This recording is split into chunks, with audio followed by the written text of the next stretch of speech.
Hi, guys. Welcome back to History for Sleep. What if everything you thought you knew about life at sea, brotherhood, discipline, loyalty, left out the most human part of all desire? During the age of sail, thousands of men lived for months aboard wooden ships far from land and law. They worked, fought, and slept inches apart. Some formed bonds that went deeper than duty, whispered about by captains, hinted at in court records, and sometimes punished by death. Others turned those relationships into quiet partnerships that kept crews united through storms and battles. Was it love survival, or something the Navy refused to name? The truth was never written openly, but it lingers between the lines of sailors' journals and trial logs. Let me know what time you've come aboard sunrise or midnight tide. And if you like history that sails into what others avoid, subscribe. No pressure, but the next journey dives even deeper. The smell hits you first. Tar salt and unwashed humanity. It's not exactly perfume, but it's the signature scent of every sailing ship that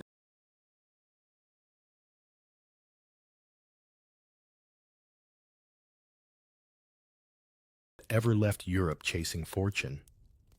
You grip the railing, looking down at a deck packed with men. Too many men, really. 200 souls, one woman's face painted on the prow, and not a single proper secret left on board.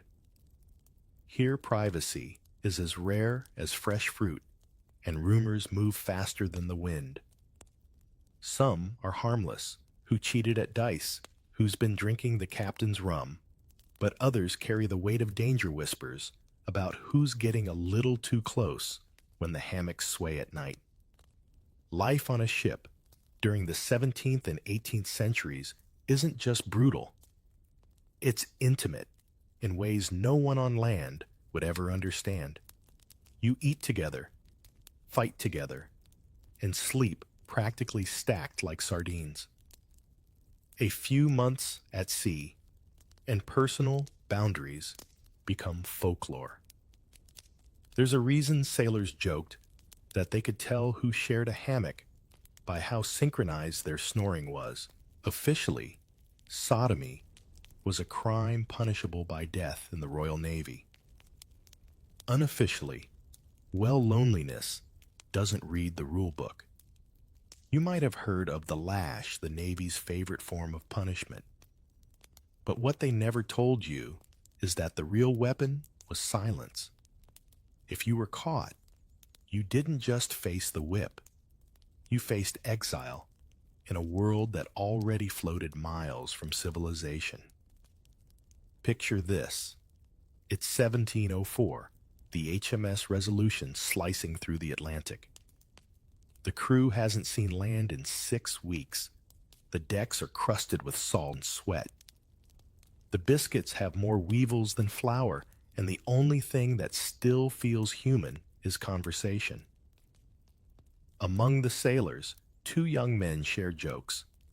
A bit too private, laughs a bit too long. They pass a small carved trinket between them, pretending it's just a charm for luck. But everyone knows what it really means. You can almost hear the whispers crawl through the rigging. And in a place where gossip is deadlier than disease, that kind of attention could sink you faster than cannon fire. It's easy, centuries later, to think of these sailors as hardened warriors, sunburned, foul-mouthed, and always spoiling for a fight. But beneath the grime and bravado, they were still people, lonely, hopeful, terrified of dying without ever being known. That's the untold part. The Age of Sail wasn't just a story of exploration. It was a story of endurance, of hearts squeezed between duty and desire. And when you live in a wooden world surrounded by nothing but sea, the smallest glance can feel like rebellion, and the slightest touch can feel like salvation. Let's be honest, When was the last time you were truly alone with a group of people for months, without phones, without privacy, without escape? Imagine every emotion: anger, fear, affection, bottled up until it has nowhere to go. On a ship, it always finds a way. That's not modern psychology talking. Even captains wrote about it. Admiral Lord Collingwood once grumbled in his log about strange attachments among midshipmen that undermine discipline. Strange attachments. That's how history hides what it can't explain. But there's another layer, the unspoken hierarchy of who could get away with what. Officers might look the other way if the culprit was skilled with the ropes or the cannons. Common sailors weren't so lucky. Some records show that courts-martial dealt harshly with unnatural acts, but the same archives reveal hundreds of cases quietly dropped, conveniently forgotten when the fleet needed every man alive. So was it hypocrisy? Or was it a quiet recognition that humanity leaks through even the tightest discipline? You can decide that one. The ocean itself didn't care, of course. It swallowed saints and sinners alike. But the ship was a floating world with its own gravity, its own rules of affection and fear. Think of it like a dormitory that never sleeps, where every sigh can be heard through the wall, and every secret has legs. And yet, in that claustrophobic mess, something tender survived. Men shared stories of home patched each other's wounds, guarded each other's reputations. You can almost imagine them watching the same stars you see tonight, wondering if they'd ever be understood. And that's where it begins, not in scandal or rebellion, but in the slow erosion of distance, saltwater dissolving boundaries until what was forbidden starts to look like survival. The age of sail may have been ruled by kings and admirals, but below deck, a quieter, more human history unfolded, one that smelled of tar, tasted of salt, and whispered beneath the sound of waves. You wake up to the slap of a rope against the mast and a smell that could knock out a mule. Welcome to life before the mast, the part of a ship reserved for everyone not born into privilege. You're wedged into a narrow wooden coffin called a hammock, swinging just a few feet from the next man's nose. Privacy. That's a fantasy, as distant as dry land. If you turn over too quickly, you'll probably elbow someone's ribs or kick a foot dangling below. And when the ship pitches, all those hammocks sway together, a slow, synchronized rhythm that makes the whole lower deck feel alive, breathing, and strangely intimate. Days are long and repetitive. You haul ropes, scrub decks, patch sails, and listen to the endless groan of the hull. The only break in monotony is food time, a lump of salted beef that could chip a tooth or a biscuit, so old you could use it as a weapon.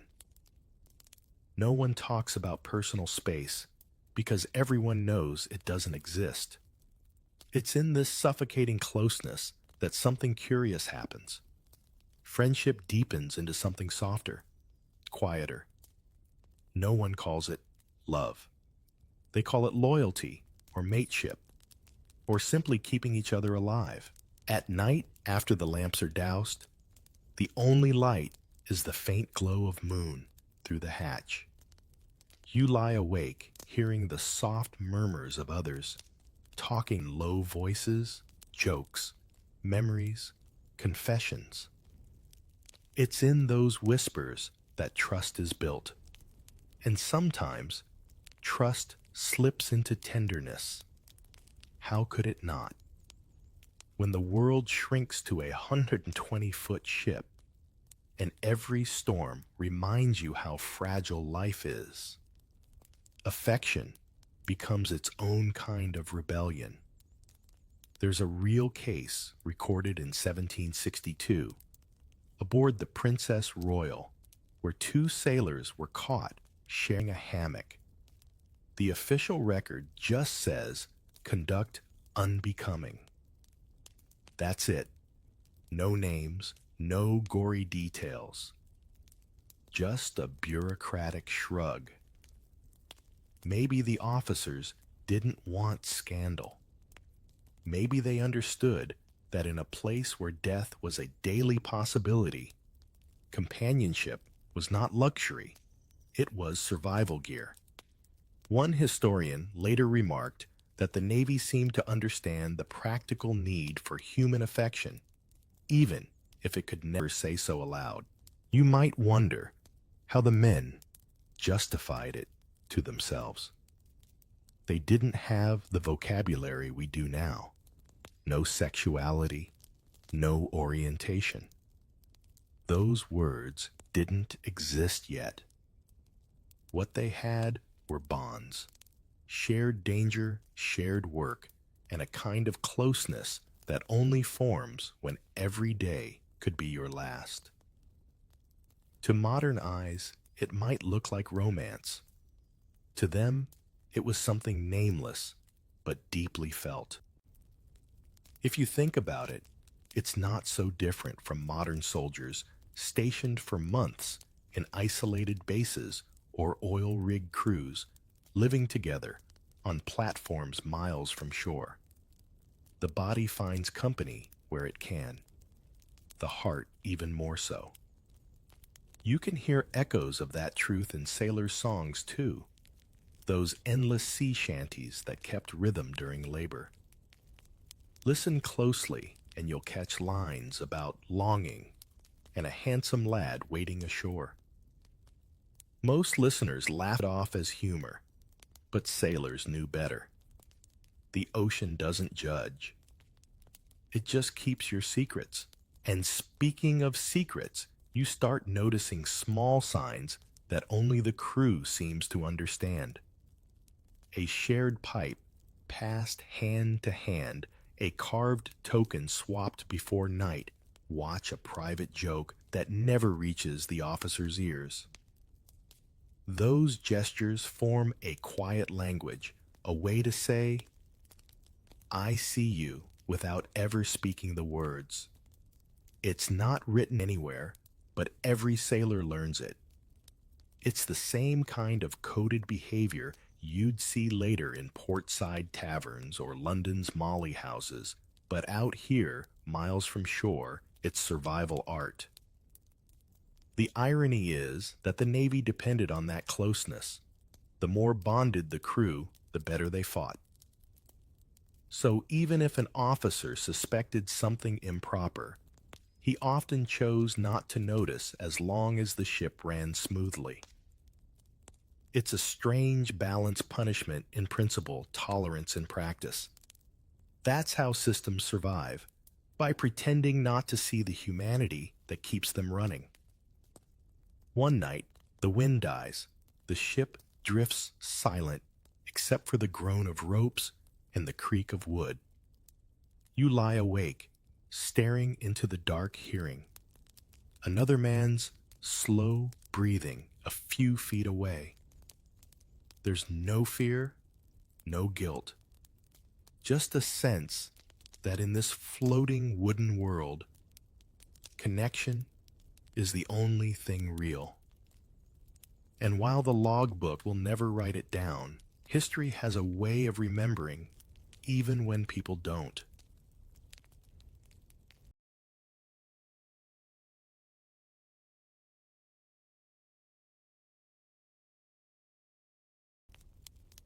Morning light spills through the hatch, slicing thin golden lines across the deck.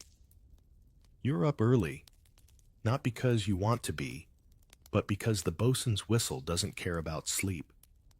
As you stretch, you notice the small signs again, the coded gestures that mean everything and nothing at the same time.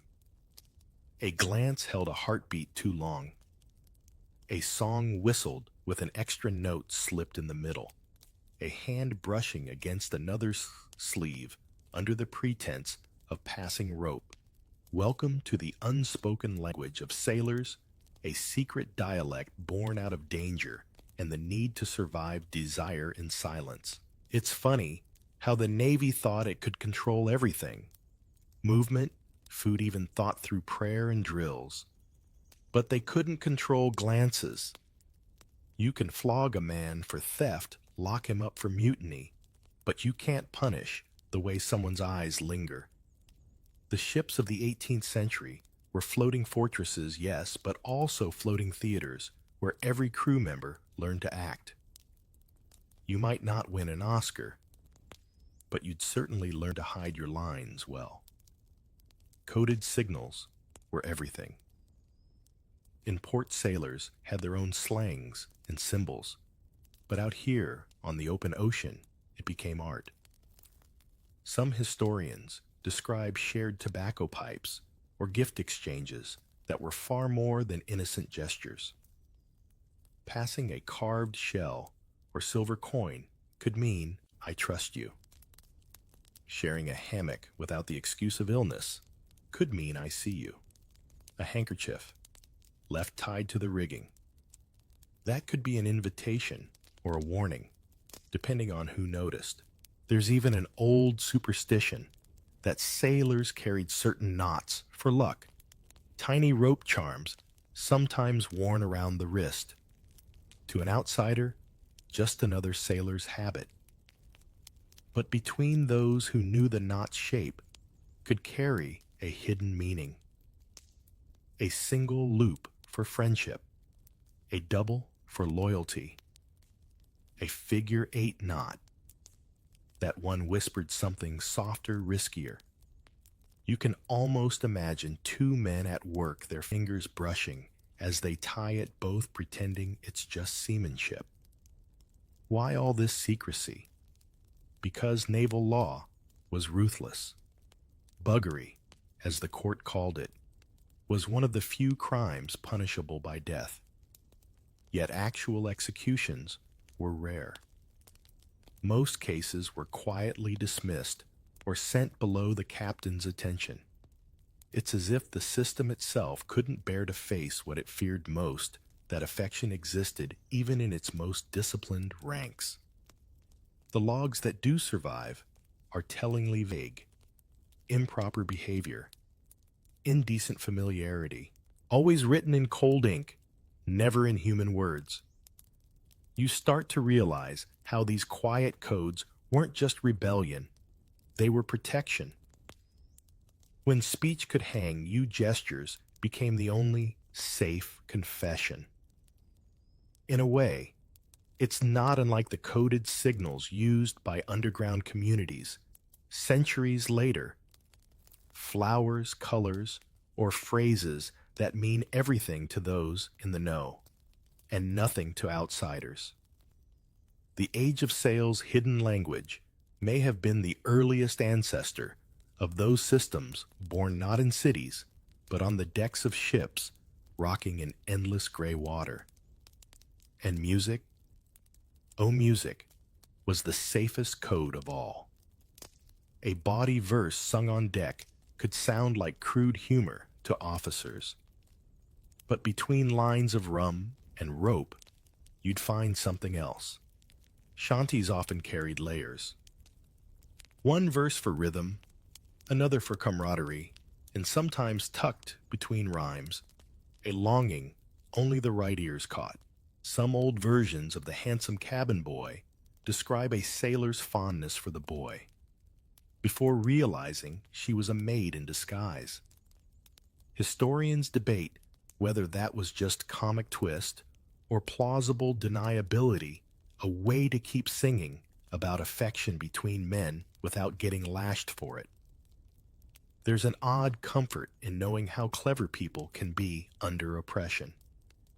The same hands that tied sails and patched hulls also built entire systems of quiet communication, invisible to authority. Think about it. These were men who couldn't read or write, Yet they developed a semiotics of survival. They turned glances into grammar, silence into syntax. Sometimes, when the captain's asleep and the stars burn sharp and clear, you sense it, the shared understanding humming below the noise of waves. It's not loud, not revolutionary, but it's there, pulsing under the surface, like a secret heartbeat. Every ship in the fleet carries its own quiet current of connection, invisible, yet undeniable. The sailors don't need to name it, because naming it would kill it. The sea already knows, and that's enough. They said discipline was the backbone of the Navy, but out here, it's more like a whip wrapped in salt. You can hear it crack even when it's not swinging. The Royal Navy prided itself on order, spotless decks, precise drills, and obedience sharper than the cutlass at your hip. But beneath all that structure lay a fear that desire could rot discipline from within. The irony. The stricter the rules became, the more life found ways to break them. Imagine being punished not for what you did, but for what someone thinks they saw in your eyes. That's how fragile truth was at sea. The word sodomy hovered over every deck like a ghost. It wasn't about evidence, it was about whispers. A jealous crewmate, a bored officer, even a joke gone wrong could turn into a trial. And the trials themselves were theater. The 1806 court-martial of Captain Edward Rigby, for instance, was less about proof and more about humiliation. Rigby's men testified that he spoke fondly to certain midshipmen and lingered in company too long. No witness claimed to have seen anything. Their accusations were built from tone and timing, yet he was stripped of command. The Navy wanted examples, moral warnings more than justice. Still, hypocrisy was the sea's favorite pastime. The same captains who condemned sailors for immorality might quietly tolerate it when it kept the crew calm. Admiral John Jervis once admitted in a letter that he suspected attachments among his men, but would not trouble with inquiry so long as duties are performed. Translation. If it helps morale, don't ask, don't tell. That phrase didn't start in the 20th century. It floated on ships long before politics caught up. You start noticing how strange the hierarchy is. The higher the rank, the more forgiveness you get. Ordinary seamen expendable. Midshipmen, potential officers worth a quiet warning. Captains untouchable unless scandal reached the newspapers. The law said equality under God. The Navy said equality stops at the quarterdeck. Even in punishment class ruled the sea. And when punishments came, they came hard. The lash tore skin open, not just to hurt, but to shame. Public floggings turned discipline into spectacle. 200 men forced to watch one body bleed. But not every sentence ended in blood. Many offenders were simply transferred to other ships, their records erased. A quiet shuffle in the logbook, and history moved on. That's how most stories disappeared. Not through violence, but through bureaucracy. Yet for all that cruelty, there were cracks in the facade. Some officers, rare ones, saw compassion as a kind of command.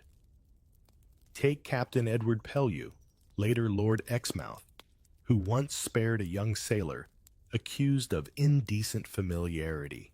In his private journal, he wrote that the boy's conduct shows folly more than vice.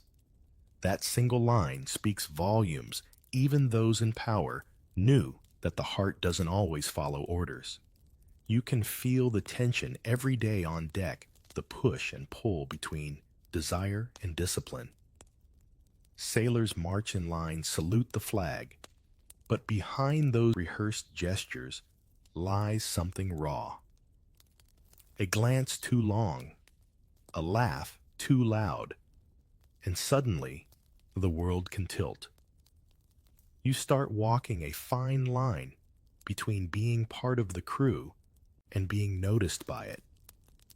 Survival means mastering restraint not just of body, but of expression. There's a cruel symmetry in how the Navy worked. It demanded emotional control, yet thrived on emotional bonds. Ships ran on trust.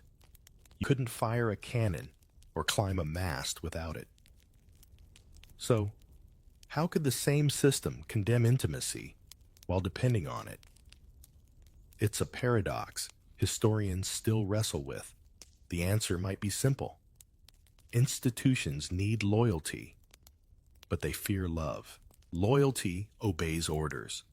Love chooses its own compass. Sometimes, when night falls and discipline relaxes, you hear laughter from below deck. Carefree, almost childlike. The officers pretend not to hear. Tomorrow the drills will resume the punishments too, but for a few hours, humanity gets the upper hand. You can almost imagine one of those men whispering a prayer, not for forgiveness, but for another dawn. And maybe that's the hidden truth of discipline at sea. It was never just about control. It was about fear of chaos, fear of softness, fear that in a world ruled by violence and wind affection might be the one force truly unstoppable. You've had enough of king's whips and polished boots. So when a ship's boy whispers that a privateer's crew is looking for men, good pay, better rum, no sermons, you sign on. The next morning, you're standing on the deck of the Revenant, staring at a black flag flapping against a sunrise so bright it feels like blasphemy. The men here don't salute. They grin. They curse the crown. They call the captain by his first name. For the first time, you feel like you can breathe without asking permission. Pirate ships weren't floating democracies out of romance novels. They were born from desperation. But in that desperation grew something remarkable: equality. Every man had a vote. Loot was split according to a signed article, not birthright.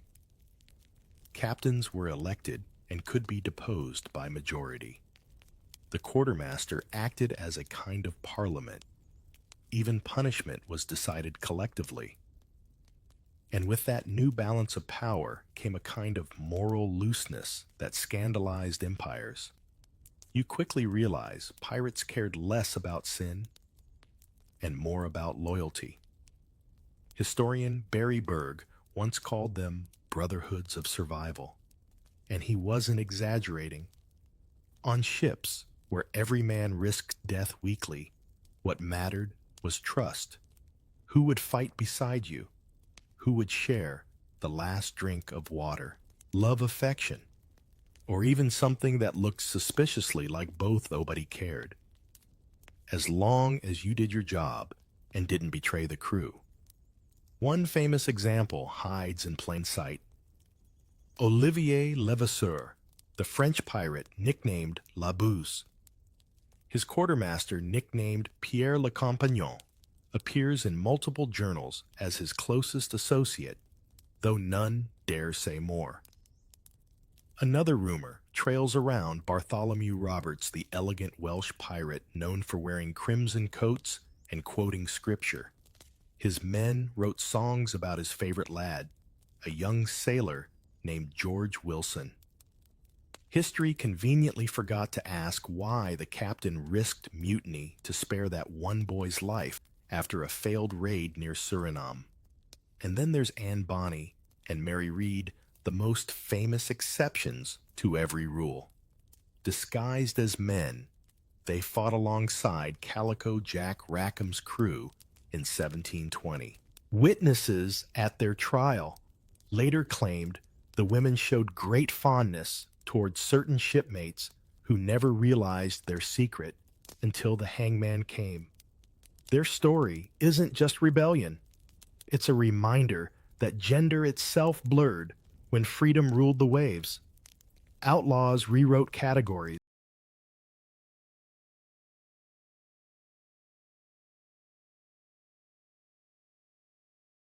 long before philosophers had names for them. It's strange, isn't it? How stepping outside the law could feel more human than living inside it.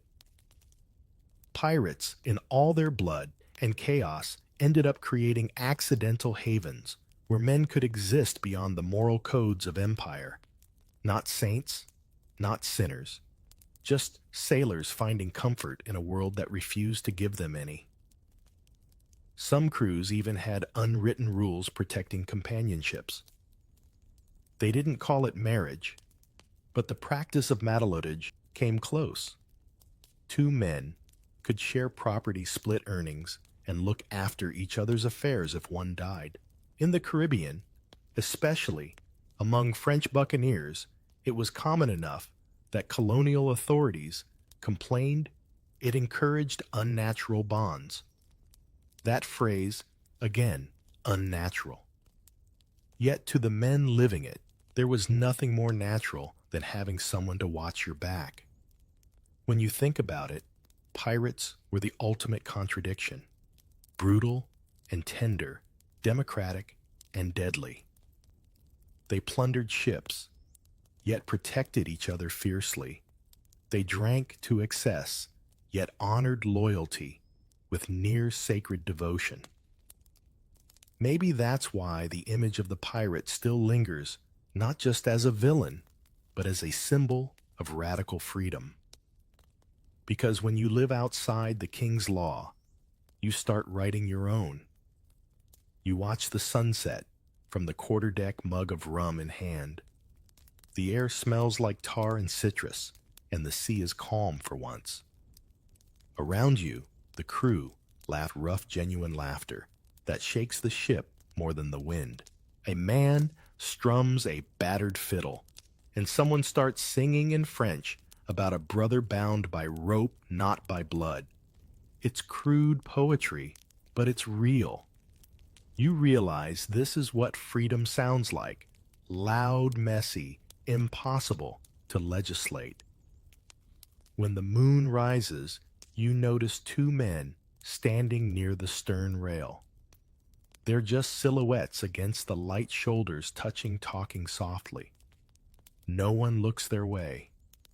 No one cares. The ocean carries their words into the dark, and for once, there's no punishment waiting, only another dawn. The sea always takes, but sometimes, just sometimes, it gives something back. You start noticing it in quiet gestures. A shared meal, a steadying hand. When the deck rolls the way, two men find a rhythm, working side by side on the ropes, moving like parts of the same heartbeat. No fanfare, no confession, just connection. Love in the age of sail didn't arrive in poems or letters. It arrived disguised as survival. There's a saying among sailors: every storm reveals who you are. And when the storms hit, when masts snapped and cannons rolled loose, the truth surfaced like wreckage. One ship's surgeon recorded how a sailor named James Bailey threw himself overboard to rescue his mate Thomas after a squall tore through the Indian Ocean. Bailey didn't make it. The logbook simply notes, "Lost a good man, faithful to the last." No mention of why he dove in. History doesn't like love stories that don't fit the script. But between the lines of those journals, You start to see it, the small, stubborn humanity that refused to die even at sea. Imagine a world without privacy, without safety, where you could be executed for feeling affection. And yet they risked it anyway. Not for rebellion, not for politics, just for a few moments of being known. Some stories survived because the captains were too superstitious to erase them. One log from 1739 mentions two sailors caught carving hearts into a gun carriage. The officer who found them had them flogged, but later wrote in his journal that their conduct was more tender than vile. He couldn't bring himself to call it evil. That's the paradox. You can condemn in daylight and still understand in the dark. You wonder what those men thought during the long night watches when the sea stretched endless and the stars burned cold. Maybe they talked about home, or maybe they stopped pretending to have one. For sailors, the ship was home, a place where friendship blurred into something deeper, where care itself became contraband. When the world calls you sinful for needing comfort, every act of kindness becomes resistance. There's a peculiar tenderness in how these men remembered each other. On their bodies they carried tattoos, names, initials, dates that look ordinary to us, but once spoke volumes. Tom's anchor, Jack's my lad forever. The designs weren't decoration, they were secret vows inked under the skin. Each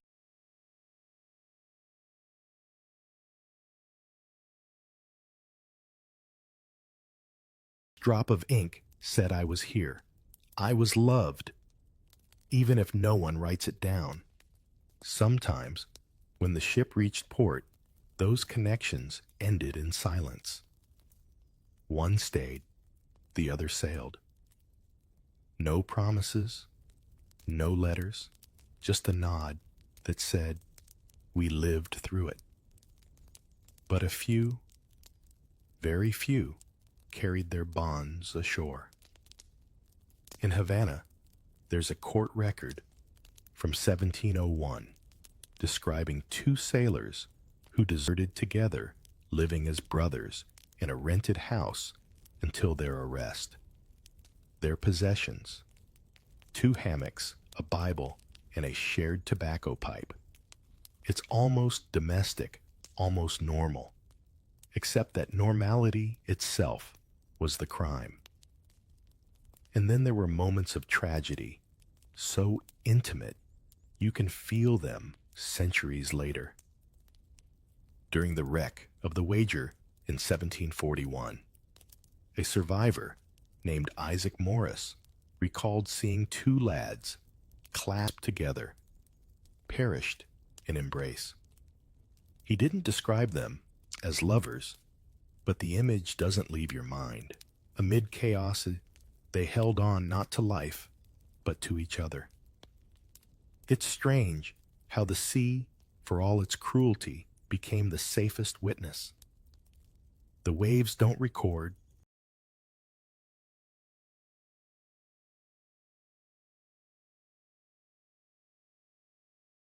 don't judge.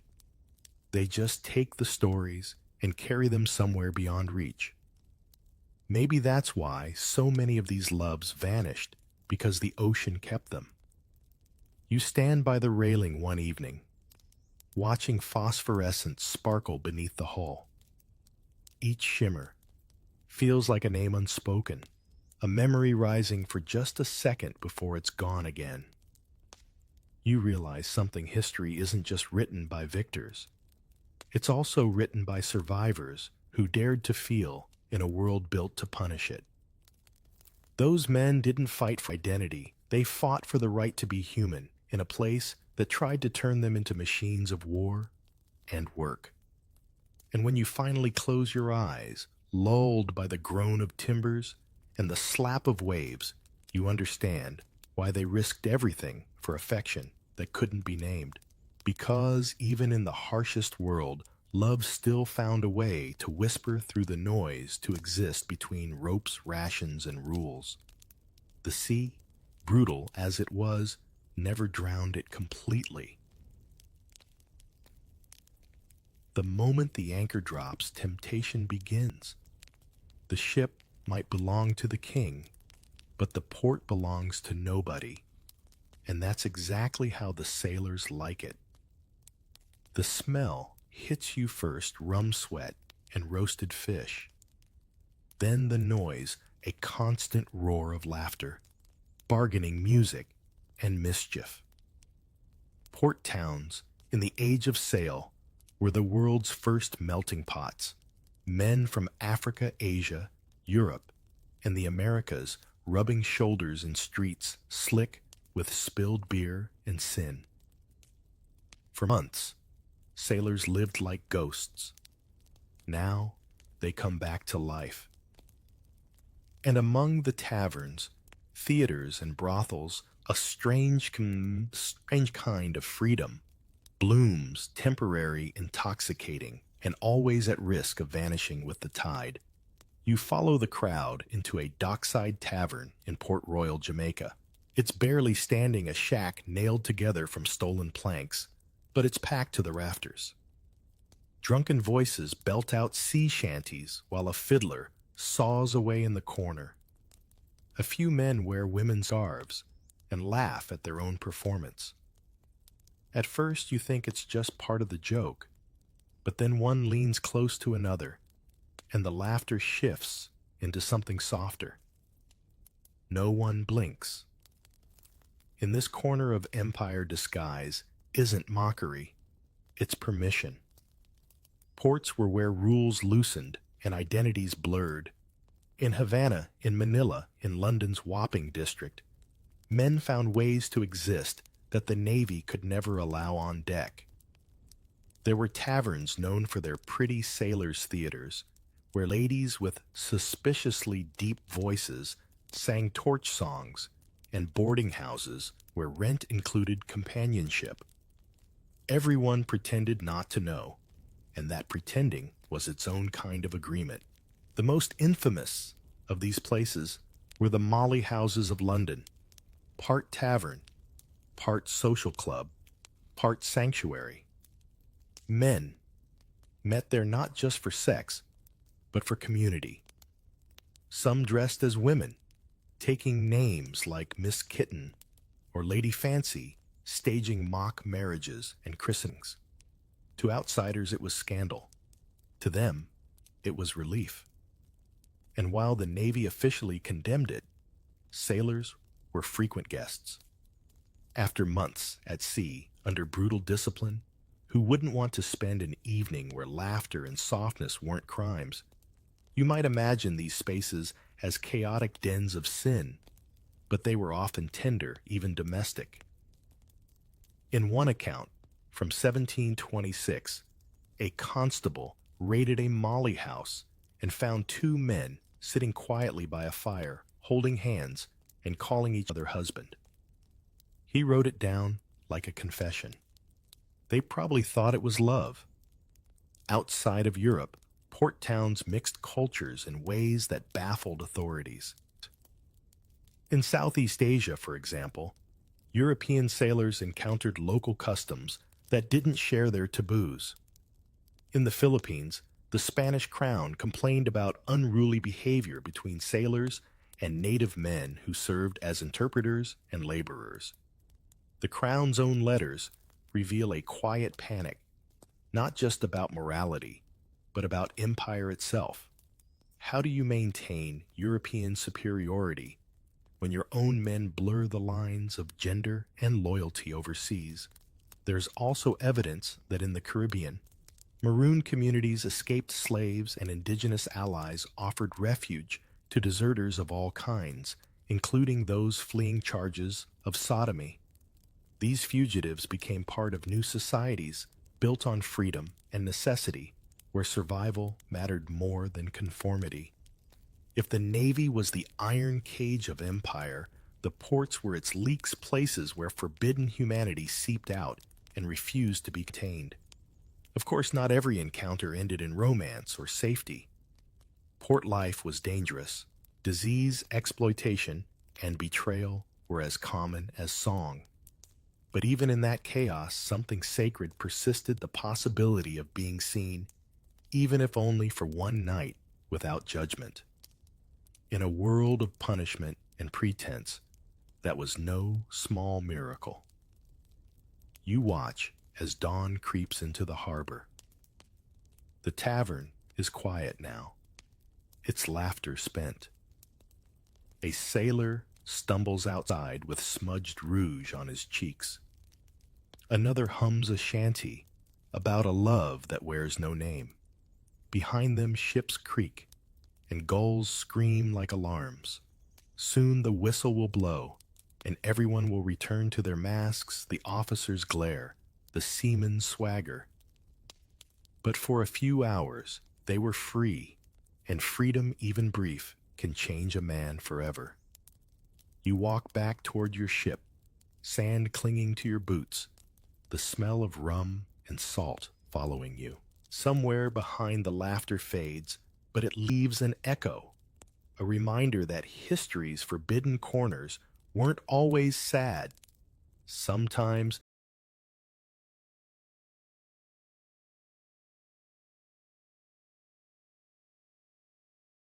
they were just hidden, waiting for the tide to turn again. You think you've seen every kind of contradiction the sea can offer. Then empire steps in to make it worse.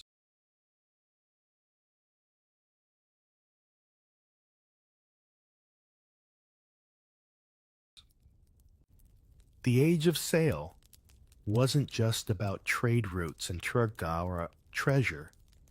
It was about exporting morality.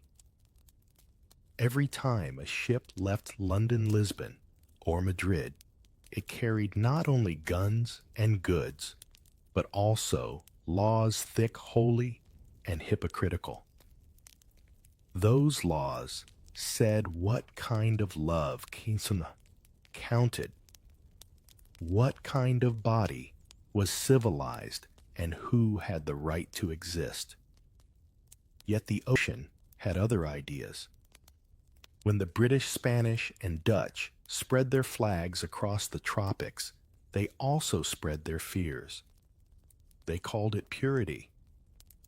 They built churches beside brothels, prisons beside ports. On paper, the colonies were extensions of Christian order. In practice, they were pressure cookers of human behavior. Sailors, soldiers, and locals mixed in ways the governors couldn't control. The empire tried to keep its hierarchies straight. The world below deck kept blurring them.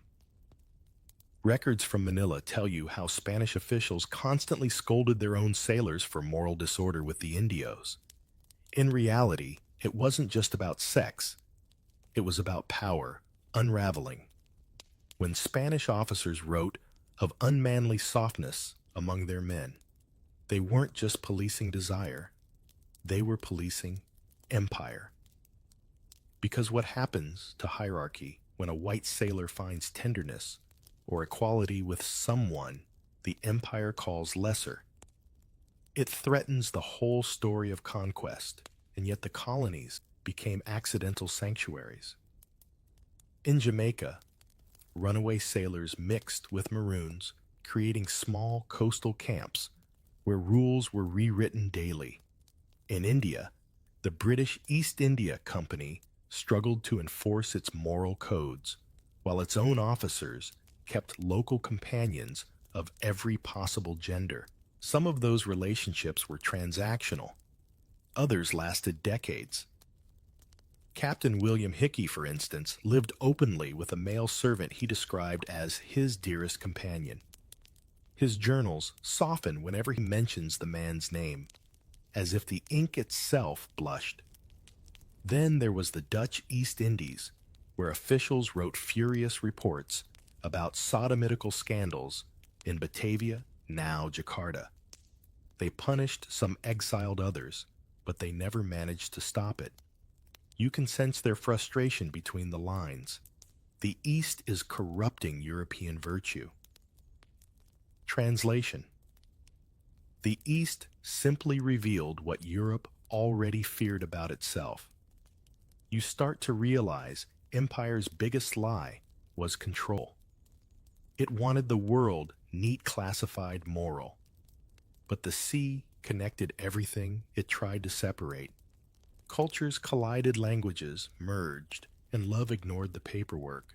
You can trace it in the very slang sailors used: Malay, Portuguese, English, and Swahili words mashed together into dockside dialects. Even the insult bugger comes from Bulgarian, twisted by centuries of fear into shorthand for sin. The word itself carries the echo of how empire translated difference into deviance. Meanwhile, in London and Amsterdam, newspapers screamed about scandalous behavior among colonial crews returning home. They painted these men as corrupted, gone native. Yet back in the ports, those same sailors were welcomed for their stories and souvenirs. It's almost comedic: condemn them abroad, celebrate them at home. The empire wanted its sailors to conquer, not to feel. But the ocean always had a way of teaching empathy through exhaustion, longing, and survival. It's worth asking, if you were trapped at sea for months crossing worlds that no longer fit your map, what would your morals look like? Maybe the ocean didn't corrupt anyone. Maybe it freed them. Out there, away from churches and courts, you lived by necessity, not ideology. That's what frightened the people who wrote the laws. The realization that freedom doesn't need permission. Even navies began to change in small, quiet ways. The British eventually replaced death sentences for unnatural acts with prison, or flogging a shift that said less about mercy and more about exhaustion. The empire couldn't afford to hang half its workforce, and while they never admitted it, tolerance crept in covert, reluctant, but real. A wink here, a blind eye there, humanity surviving through loopholes. When you walk the decks at night now, you notice something different. The flags above you don't just mark nations, they mark contradictions. Spanish crosses, British lions, Dutch tridents, all symbols of conquest, fluttering over men who in the darkness defy everything those emblems stand for. You realize that empire was built on illusion. The real world, the one sweating, singing, and dreaming below deck, belonged to nobody. And maybe that was its quiet revenge. The Age of Sail was supposed to prove Europe's dominance. Instead, it revealed its fragility. For every law written in ink, the ocean washed away 1,000 acts of tenderness written in salt. The ships carried conquest outward, but love, stubborn and unsinkable, sailed right back in. The wind dies down, and someone starts humming a low, wordless tune that rolls through the dark like a lullaby for the damned. You've heard hundreds of sea shanties by now, but this one's different. No bawdy jokes, no chorus about rum or plunder. Just a soft melody rising from the forecastle where an old sailor sharpens a knife that hasn't seen action in weeks. He sings of a fair young hand before the mast, and everyone joins in pretending it's just a song. But you can hear it, can't you? The longing between the lines. Music was the sailor's diary, carved in sound instead of ink. You couldn't write what you felt without risking the noose, but you could hide it in a tune. The handsome cabin boy Johnny come down to Hilo Spanish ladies, each one a puzzle box of meaning. To officers, they were harmless work songs. To the crew, they were therapy. The verses changed with every voyage. Sometimes the cabin boy turned out to be a girl in disguise. Sometimes the singer never revealed the twist at all. Ambiguity kept you safe and kept you sane. If you close your eyes, you can still hear them today. Not the polite museum versions, but the raw, unpolished ones, sung through cracked throats. The ones where laughter and heartbreak share the same rhythm. Music was the only place sailors could tell the truth without being accused of it. One verse might praise my handsome Jack. Another toast the lad with eyes like blue silk rope. No one asked questions. The song carried them farther than the ship ever could. Myths carried the rest. Every fleet had ghost stories about doomed lovers, two sailors lashed together in a storm, their bodies found entwined after the wreck. A cabin boy who leapt into the sea when his friend was hanged for mutiny. A voice heard singing in fog long after its owner vanished. The officers called it superstition. The crew called it memory. When you have no grave to visit, a story becomes your cemetery. It's easy to romanticize it now, but for the men who lived it, myth was protection. It kept their names alive in ways the logbooks never could. Even when the church tried to scrub away unnatural vice ballads, kept it humming under the surface. You can find their traces in maritime archives, half-erased verses, penciled out, then written back in a different hand.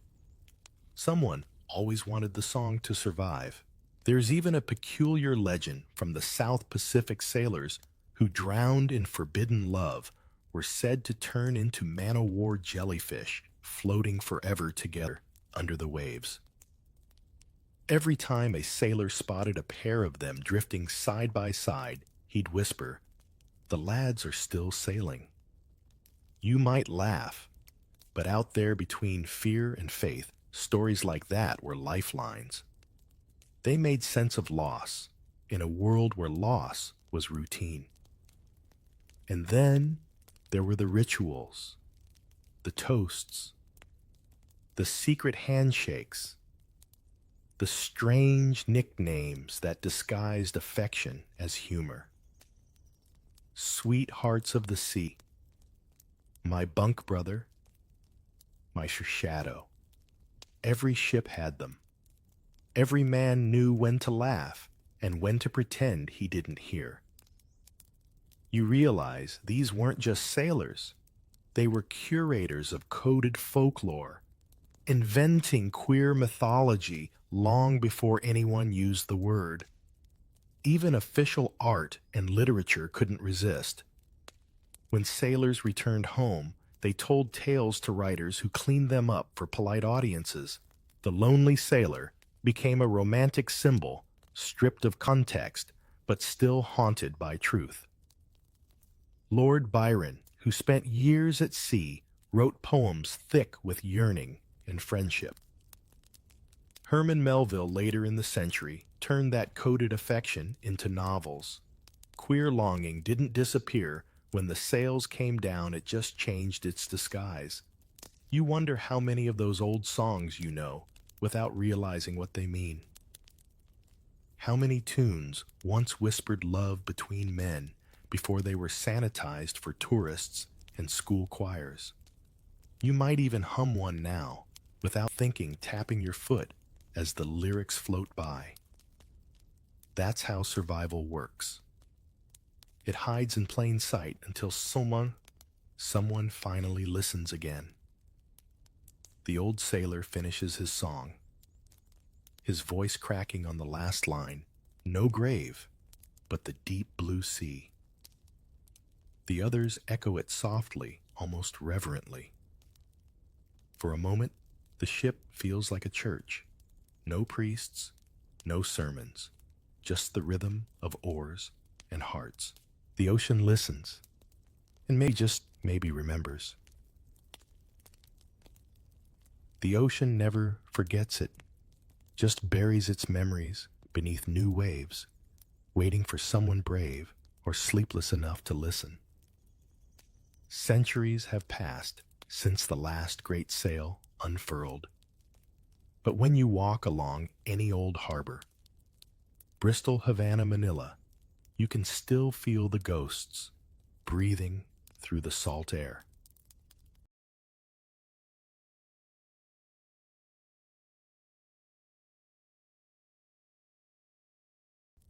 The age of sail has ended yet. Its untold stories drift just below the surface, like wrecks that refuse to sink. And if you listen carefully to the creak of old masts turned into museum pieces, or to the sea wind whistling through rigging ropes left for tourists, you might catch whispers of the lives that were never written down. Historians now dig through court-martials' letters and ship logs to reconstruct what polite society erased. They find traces of a captain's unusual leniency, a sailor's carved initials beside another's bunk, a songline changed mid-verse. These fragments don't shout, they murmur. Each one reminds you that love existed even where it wasn't allowed to speak. And sometimes, all history needs is someone willing to listen to the murmurs. You can almost picture it, a modern researcher hunched under lamplight reading through a brittle logbook dated 1720.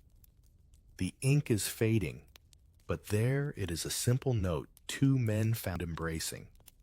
Punished, though, neither cried out. The historian pauses, pen trembling, because in that dry official entry lies something alive, dignity, devotion, and pain, all stripped of names but heavy with humanity. These are the moments where the past stops being distant and starts breathing again. And isn't that what makes this story matter?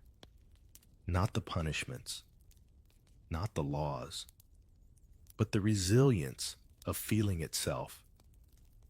You see it echo today in the language of sailors, words like mate, shipmate, brother, still carrying a tenderness they can't quite explain.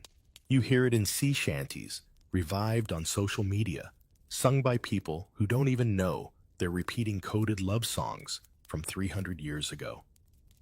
The ocean, it seems, has found a new chorus. There's something poetic about how the same waters that once hid these stories now connect us through fiber cables and digital tides.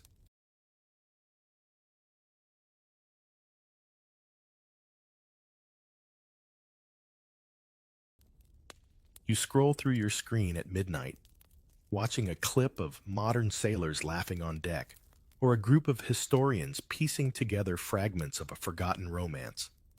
The irony is perfect. Centuries ago, love at sea had to hide in symbols. Now, its descendants tell it to millions. The sea hasn't changed. It's still vast, secretive, untamable, but we have. Sometimes, you wonder if the men who once carved hearts into ship rails ever imagined a future where their quiet rebellion would be remembered as courage. They didn't write manifestos. They didn't march. They just held each other when the world was cold and called it survival. But history has a way of rewarding the small acts that outlast cruelty. Every whisper under canvas, every forbidden song, every shared glance beneath starlight, they all ripple outward, century by century, until they reach you. Even the languages of the sea remember. Sailor slang full of old affection survived empire and censorship alike. Sweetheart wasn't always for women. Mate didn't always mean comrade. The words stretch like old ropes, still carrying the fingerprints of the men who used them to mean, I trust you, I miss you, I'm still here. And maybe that's the point. Nothing human ever really disappears. It just changes. Its uniform crosses another horizon, waits for a more forgiving wind. The untold history of homosexuality in the age of sail isn't just a tale of secrecy. It's a reminder that connection is one of humanity's oldest instincts, outliving every empire that tried to crush it.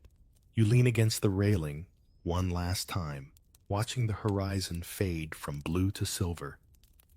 The waves are calm now, each one carrying a story you'll never fully know. The ships are gone, the laws rewritten, but the sea remains a great, restless archive that never stops recording. Somewhere beneath it all, in the dark between tides, are the echoes of those who dared to love when love was a crime. And as you listen to the soft hiss of waves against the shore, you realize the ocean isn't just water, it's memory. It holds their names, their songs, their silences. It always has. And tonight, it rocks you gently, like it once rocked them, whispering in its slow, endless voice, "You are not the first, and you will not be the last." Beneath the romance of tall ships lay a hidden world of forbidden affection, men bound by salt silence and survival. Yet where tenderness existed, cruelty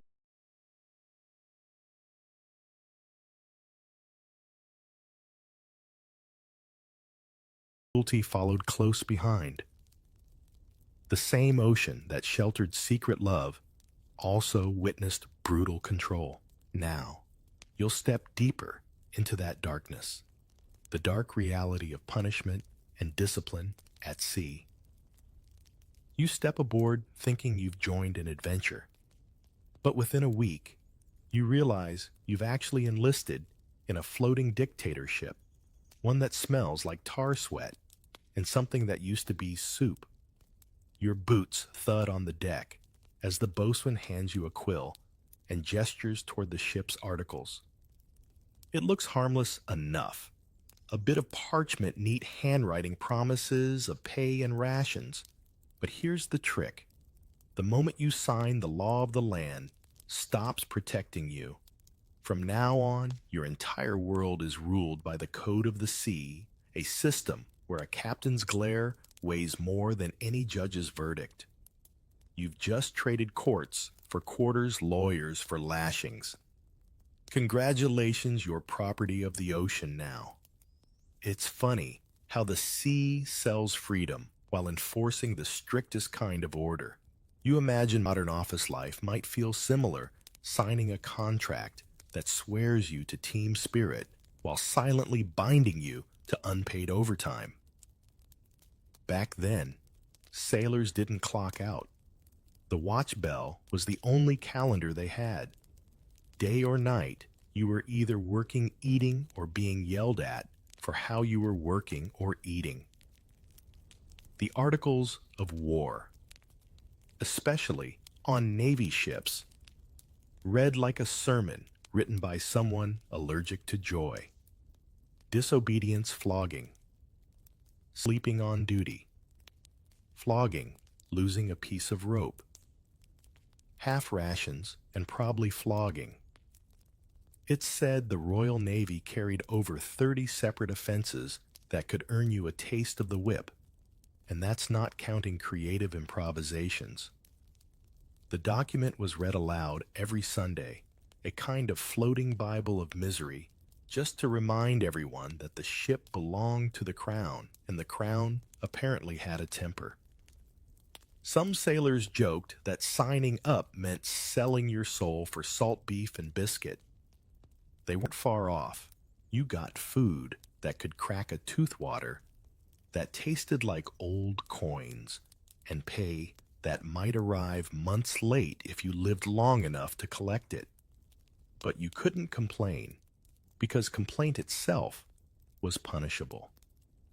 The sea didn't like whiners, and captains, they liked them even less. You notice quickly how hierarchy runs deep here. The captain might not be a king on land, but out here he's closer to a god answerable to no one until the ship docks. Officers eat and private drink better rum and sleep in quarters you'd barely fit a hammock in. Below decks, the rest of the crew lies packed like sardines, each hammock swinging inches from the next, the air thick with the perfume of mildew and men. Some captains were fair, but others, like Edward Vernon or the infamous William Bligh, were known for discipline so brutal it could break even the toughest sailors. Bligh's crew famously mutinied on the Bounty in 1789, claiming they'd rather risk the open ocean than one more day under his rule. You can almost picture that scene. The captain shouting orders, the men's faces tight with quiet fury, the moment the line between obedience and rebellion snaps like an overstrained rope. What's remarkable is how normalized it all was. The lash wasn't a scandal, it was routine maintenance. A sailor might get flogged in the morning and be back swabbing the deck by noon, his back bleeding through his shirt, his shipmates pretending not to notice. The logic was simple. Fear keeps the ship afloat. Compassion, they believed, makes it sink. Still, not every man accepted that logic. Some kept tiny rebellions alive, sneaking extra rum, humming forbidden songs, or carving rude caricatures of officers into the timbers. The punishments might take your skin, but they couldn't quite erase humor. And humor, oddly enough, became the sailor's last defense.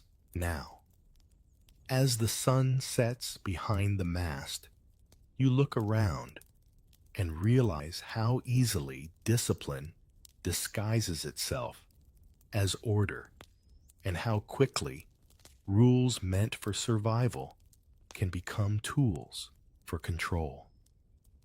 The sea is calm for now, but the captain's shadow stretches long across the deck, and somewhere deep in your gut, you start to understand freedom at sea always comes with a chain attached. The morning bell clangs sharp and metallic, dragging you from a dream of quiet harbors. The sea has its own kind of alarm clock, never gentle, always punctual. You stumble onto the deck, where the bosun's whistle cuts through the air like a needle through canvas. That sound is the ship's heartbeat, shrill and commanding, summoning everyone into motion before thought even wakes up. You realize quickly that the whistle isn't just noise, it's language. Out here, tone replaces words, and hesitation is treason. The boatswain, or bosun as the crew calls him, is the captain's voice made flesh, a man whose job is to keep the ship's rhythm steady. His call means scrub, haul, lift, repeat. Each shriek of that whistle divides your day into chores and punishments disguised as chores. You'd be amazed how many varieties of rope-related suffering exist. The sea might look free, but every movement on deck is choreography, and the bosun's whistle writes the music. You start to see how discipline on a ship isn't only about punishment, it's about choreography. The whole vessel functions like a clock made of people, and any gear that hesitates threatens the machine. Think about that next time your boss talks about team synergy. A ship was the original group project, except here, missed deadlines could kill everyone. Above the quarterdeck looms like a balcony in a one-sided play. Officers stroll there with their hands clasped behind their backs, their boots polished, even when there's no one but the seagulls to admire them. Every so often, the first lieutenant barks orders that the bosun translates into movement. It's an elegant little hierarchy. Command flows downward like water through cracks, soaking every sailor in authority, until not 1 inch of your shirt is dry of obedience. And then there's the logbook, innocent-looking bound in leather, but deadlier than a sword. Every action, every word, every sneeze that happens out of turn can end up in its pages. A simple entry like neglect of duty could ruin a man's record for life. The log wasn't just memory. It was evidence, a floating courtroom where the judge wrote history in ink before the verdict was spoken aloud. You begin to treat that book with more fear than the sea itself. Still, the ship's system has a strange logic. With hundreds of men packed onto a wooden coffin, miles from any law or witness discipline wasn't a luxury, it was survival. Without it, a ship could dissolve into chaos within hours. Imagine being stuck with co-workers you can't stand, unable to go home while the floor beneath you moves constantly and smells faintly of despair.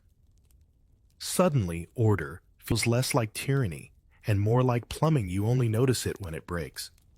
The men learn early that tone matters more than volume. Well-timed whistle or glare can prevent a dozen beatings. Captains prize obedience over enthusiasm. It's not passion that keeps sails trimmed and cannons loaded, it's habit. The trick is to train a crew until they react before they think like muscle memory with manners. You overhear stories from older sailors about captains who could command silence with a single raised eyebrow. One even swore that Captain Cook could make a man stop mid-sneeze with just a look.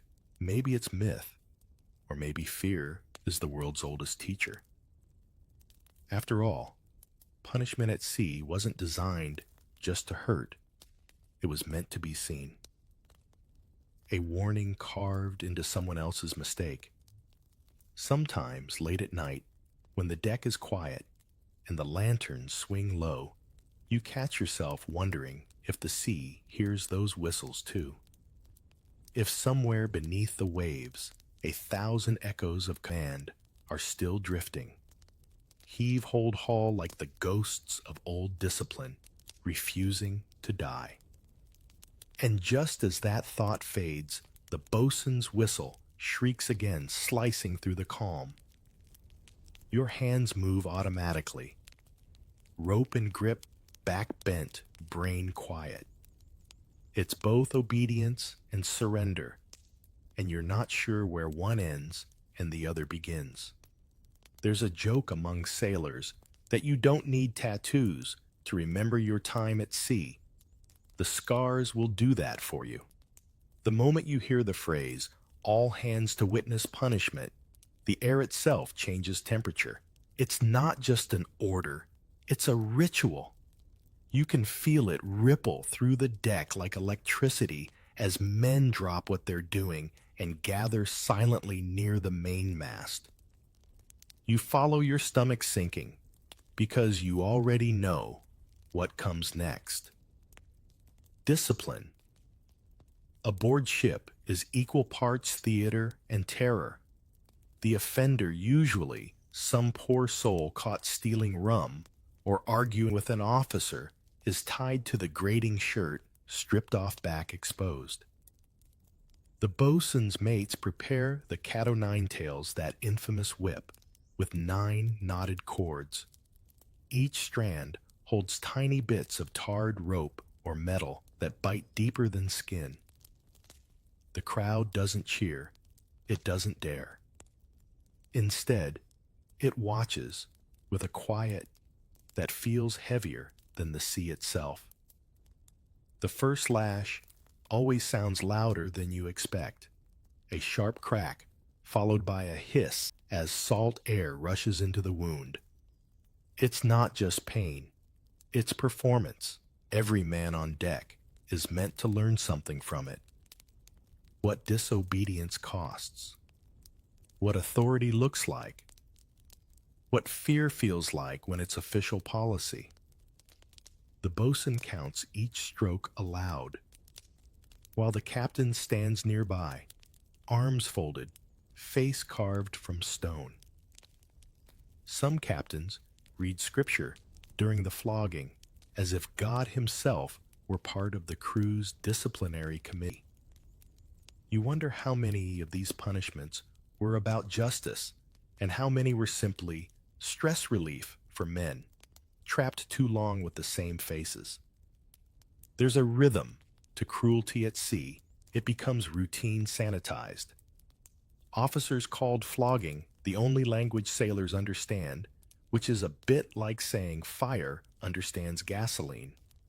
The truth is, the lash kept order because it reminded everyone that chaos hurt more. Afterward, the deckhands washed the blood with seawater, a detail that sounds merciful until you realize how much salt stings. Some victims faint. Others bite down on rags until their jaws ache. And when it's done, the captain nods, the men disperse, and the punished sailor is told to get back to work. There's no recovery time, no apology. The punishment was never just about pain. It was about erasing hesitation. Occasionally, the lash backfires. A sailor might refuse to cry out, enduring every stroke in silence. That's when the power dynamic flickers. You see the bosun hesitate, unsure who's winning this grotesque contest of endurance. A man who refuses to break can terrify even his tormentors. There are old tales of floggings where the crew started cheering not for the officers, but for the punished. A tiny, dangerous rebellion disguised as applause. If you listen closely, the word discipline itself sounds almost polite. It comes from the same root as disciple, meaning student or follower. But on these decks, lessons were written in bruises, not ink. It's strange, isn't it, how societies always wrap their cruelty in the language of education. Even today, you'll hear people say, he needed discipline, when they mean he needed control. The method just got cleaner. The motive stayed the same. Flogging was so common it shaped naval vocabulary. Kiss the gunner's daughter meant being bent over a cannon for punishment. Starting referred to a light beating for minor offenses. Even humor came from pain. And when a ship's cat was finally worn out, it was ceremoniously tossed overboard, another way of pretending that the cruelty, like the whip itself, could simply sink and vanish. But history doesn't drown so easily. You still find fragments of those lashes in old record sailors' diaries, describing the sound of it, surgeons' notes about the infections that followed. Some even sketched crude drawings in the margins, tiny shaky attempts to remember what the official logs left out. Those sketches, ironically, became the truest records of all. When dusk falls, the ship grows quiet again. The crew eats in silence, the punished man curled in his hammock, breathing shallow. Tomorrow, he'll climb the rigging like nothing happened. Because that's the rule. Pain is private, but obedience is public. You realize, then, that the sea doesn't just test muscles, it trains minds. And somewhere between those two, it decides who breaks and who bends. If flogging was the Navy's thunder, then the quiet punishments were its drizzle, less dramatic, but somehow colder, because they didn't end when the clouds cleared. You learn this the hard way after watching a shipmate tied in irons for the sin of speaking back to an officer. The punishment doesn't bleed or scream, it just lasts. Heavy cuffs clamp his ankles together, the metal biting deeper with every roll of the ship. He sits there by the mainmast, a living caution sign, so that everyone else remembers to hold their tongue. The crew steps around him as if he's part of the furniture. Out here, humiliation is public property. Bilboes, they call them iron restraints, used since the age of sail began. The name sounds almost whimsical, doesn't it? But there's nothing merry about steel rubbing skin raw hour after hour. The prisoner eats half rations and sleeps none because every wave slams the cuffs tighter. Some historians say the Navy preferred this to flogging, claiming it was more humane. If that's true, then humanity has a very flexible definition. Then there's the bread and water sentence, a diet so Spartan it could humble even a monk. The offender is kept below deck, given nothing but hard biscuit and a cup of stale water per day, sometimes for a week straight. By the third day, your gums ache, your stomach shrinks, and your mind starts playing tricks, imagining roasted meat every time the galley smoke drifts by. You'd almost prefer the lash, at least pain ends. Hunger lingers. Captains liked these slow punishments because they didn't interrupt the ship's operations. A flogged man might need a surgeon. A man in irons still swabs decks with limited mobility, a 2-for-1 deal in maritime management. Cruelty meet efficiency. And yet, even in such misery, sailors found humor. You hear one whisper to another, "Better irons than airless heaven." Another adds, "Ain't no sin worth double bread rations." Laughter brittle as salt crystals ricochets between the masts. Sometimes joking was the only way to keep from cracking entirely. But not every punishment came with shackles. Some were invisible, carved into the routines themselves. A sailor caught dozing during night watch might be assigned double duty for a week less sleep, more shouting. Others lost rum privileges, a cruel blow, when rum was the only warmth in endless cold. You start to see the pattern. Every punishment was really a reminder that you belong to someone else's timetable. In this floating world, fairness depended entirely on who was looking. Some captains prided themselves on measured justice. They'd lecture before punishment, reminding the crew that discipline keeps us alive. And they weren't wrong. Without strict order, a ship could fall apart faster than a sandcastle in a tide. But other captains, the ones history conveniently forgets, used discipline as theater punishments performed not for correction, but for control. One record from 1767 describes a lieutenant who kept a man in irons for 8 days just because he hummed during inspection. Another, from a Dutch East India ship, tells of sailors forced to wear signs reading idler or blasphemer while working. Public shame as performance art. Makes you think, did the captains learn this from kings? Or did the kings learn it from them? It's strange how the logic of punishment at sea mirrors the logic of punishment anywhere. Even today, there's something eerily familiar about it. Offices that freeze people out instead of firing them. Systems that starve morale instead of feeding progress. Different settings, same psychology. Make the example visible so everyone else stays obedient. Some nights, you pass the man in irons and hear him whispering to himself, counting the stars like they're days left in his sentence. You don't stop. You don't speak. You both know that sympathy is contagious, and compassion can be mistaken for mutiny. Still, part of you wonders how a world so vast can feel so small. Above deck, the captain paces like a restless god, and below the sea hums its steady rhythm of indifference. The ocean doesn't care who's in irons, who's in command, or who's pretending to be both. It just keeps moving, patient and eternal, washing over cruelty like it's another kind of weather. You've seen the lash, you've seen the irons, and yet the sea still has darker tricks hidden below its shimmering surface.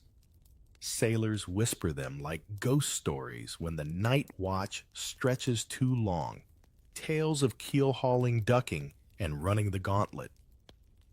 They say half of them are myths, the other half too true to be repeated loudly. You're about to learn that on a ship, rumor is often just cruelty rehearsing its next encore. Keel hauling, for example, sounds almost impossible until you realize how much creativity authority can muster when left unsupervised. Picture it, a man tied with ropes dragged beneath the ship from one side to the other, scraping against barnacles sharp as razors.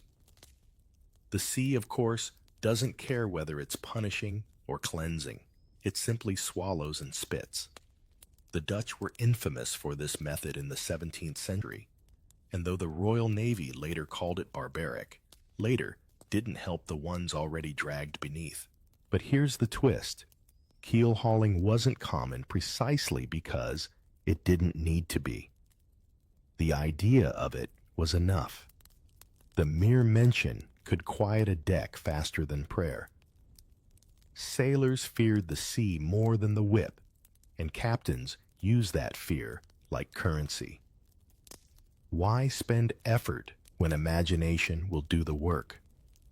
Then there were the duckings, a milder cousin, if you can call forced near drowning mild.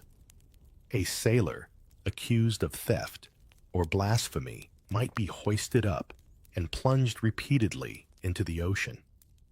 Sometimes the punishment accidentally continued until bubbles stopped rising. Captains shrugged. Accidents happen at sea. The ocean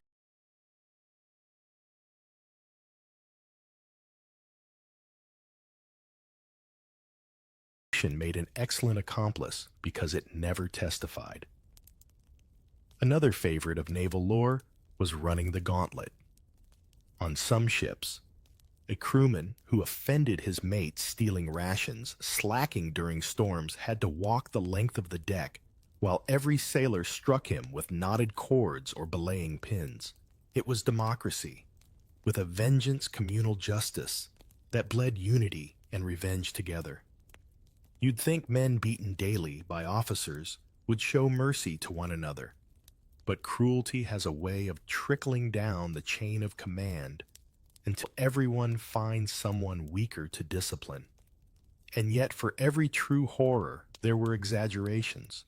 Sailors loved a grisly story, and historians still argue over how often these punishments really happened. The line between history and myth blurred easily when told over rum. You hear one man swear his cousin was keel-hauled off Madagascar. Another insists he saw a bosun tied to the bowsprit and left to bake in the sun until he confessed. Maybe it happened. Maybe it didn't. The point was never truth. The point was control. Fear doesn't need facts. It just needs witnesses. There's something almost modern in how this fear economy worked. Replace keel hauling with termination. Replace ducking with public shaming. And you'll find the same principle alive in offices and schools today. Humans haven't stopped inventing creative ways to keep one another obedient. They've just improved the branding. You might wonder, were there any limits occasionally? Admiralty courts frowned upon deaths without reason, mostly because dead sailors couldn't work or testify. A captain who went too far risked mutiny or worse paperwork. So discipline walked a narrow plank between fear and function. Too soft, and the crew grew wild. Too hard, and they stopped rowing. The balance was everything. Some captains preferred spectacle over repetition. One infamous commander, Richard Corbett of the Dragon, once had his men hang a mutineer's body in chains from the yardarm for 3 full days, letting the gulls pick him clean. It wasn't personal. it was policy. The body swung like a warning sign in the wind, saying, "This ship remembers." But sailors remembered too, in their own ways. They carved crude tattoos of anchors, knives, and ropes on their arms, not as decoration, but as quiet symbols of survival. Each mark whispered, "I lived through this." Maybe that's why the Navy never quite broke them entirely. The lash could scar the skin, the irons could bruise the bone, but memory always found a way to surface again, like a drowned truth that refused to sink. You look at the calm sea and realize how deceptive it is. On the surface, it glows gold under the sun, pretending to be peace itself. But beneath barnacles wait sharp as judgment, and history drifts silently, holding its breath. Some punishments didn't need whips irons or ropes, just exhaustion. You learn quickly that the sea's favorite discipline isn't pain, it's fatigue. The kind that seeps into your bones until your eyelids feel heavier than the anchor chain. When captains wanted to break a sailor without drawing blood, they prescribed extra duty. It sounded harmless enough, an extra watch here, another turn aloft there, but by the third straight night without sleep, you'd start hearing the sea whisper your name. Mastheading, they called it, and sending a sailor to the very top of the mast as a sort of timeout with vertigo. You climb barefoot on rope and spar the wind slicing at your face. The height is dizzying, the deck below shrinking to the size of a playing card. You cling there for hours, legs shaking, trying not to sneeze, because even that feels like a death wish. For some offenses, mastheading lasted half a day.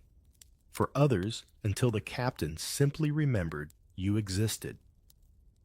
You start wondering which would come first, his mercy or your fall. Then there's extra watch, another punishment disguised as responsibility. A sailor assigned double watch might stay awake for 24 hours straight, steering, scrubbing, or polishing brass until dawn. You think of modern folks bragging about hustle culture and can't help but laugh. Those sailors were the original overworked employees, except no one handed out coffee or paid overtime. You just kept moving until your body forgot how to stop. Sleep deprivation became its own kind of torture. Men would nod off standing up, only to wake when the bosun's cane snapped across their shoulders. The brain plays tricks when it's desperate for rest ropes. Look like snakes, waves, whisper insults, stars, rearrange themselves into mocking faces. The ship becomes a haunted house made of fatigue, and yet somehow you keep working because the alternative disobedience hurts more. Still, not all captains were monsters. Some understood that fear alone can't run a ship. They mixed discipline with incentives, rewarding good behavior with rum tobacco, or the rare privilege of a full night's sleep. You see, the smartest officers realized something modern managers are still learning. Tired men make stupid mistakes. And at sea, stupidity can kill faster than mutiny. There's an account of Admiral Nelson walking the deck before battle, greeting his men, by name praising their precision. His charisma made them fight harder than any threat ever could. Not everyone ruled with cruelty. Some ruled with charm, and sometimes charm was the sharper weapon. Still, the balance always tilted toward obedience because discipline was the only glue holding a ship together in storms, in sickness, and in fear. The phrase, "a well-disciplined crew," sounded noble in reports, but on deck, it meant something different. It meant broken wills disguised as efficiency. You start to wonder, What's the difference between loyalty and exhaustion, between obedience and surrender? The line blurs like the horizon at dusk. Even nature joined the lesson. A careless sailor up the rigging could fall and vanish before anyone blinked. That possibility alone kept men cautious, their obedience stitched together by instinct and gravity. You might not fear the captain, but you'd certainly fear the sea. The ocean was the ultimate disciplinarian. No paperwork, no speeches, just swift, cold consequence. One evening, as the sky fades pink and the lanterns flicker to life, you spot a boy not older than 16, perched high on the yardarm, punished for dropping a line of rope. His silhouette wavers against the fading sun. He's singing softly to himself, some old folk tune about home, the kind that hurts more than it comforts. The crew glances up, half in pity, half in respect. Even the bosun pretends not to hear. The sea is calm, but his song trembles in the air, a reminder that discipline doesn't always scream. Sometimes it hums. When he's finally called down, his legs wobble, but his grin is stubborn. You realize that's the secret to surviving at sea laugh, when you can sing when you shouldn't, and rest whenever the ocean blinks. Because, in a world ruled by exhaustion, defiance sometimes looks like closing your eyes for just one forbidden minute. It starts as a whisper below deck. Someone mutters, "We've had enough." And suddenly, the air feels heavier than the ocean itself. You can hear it in the way men pass their rum slower, the way laughter dies mid-sentence. Every mutiny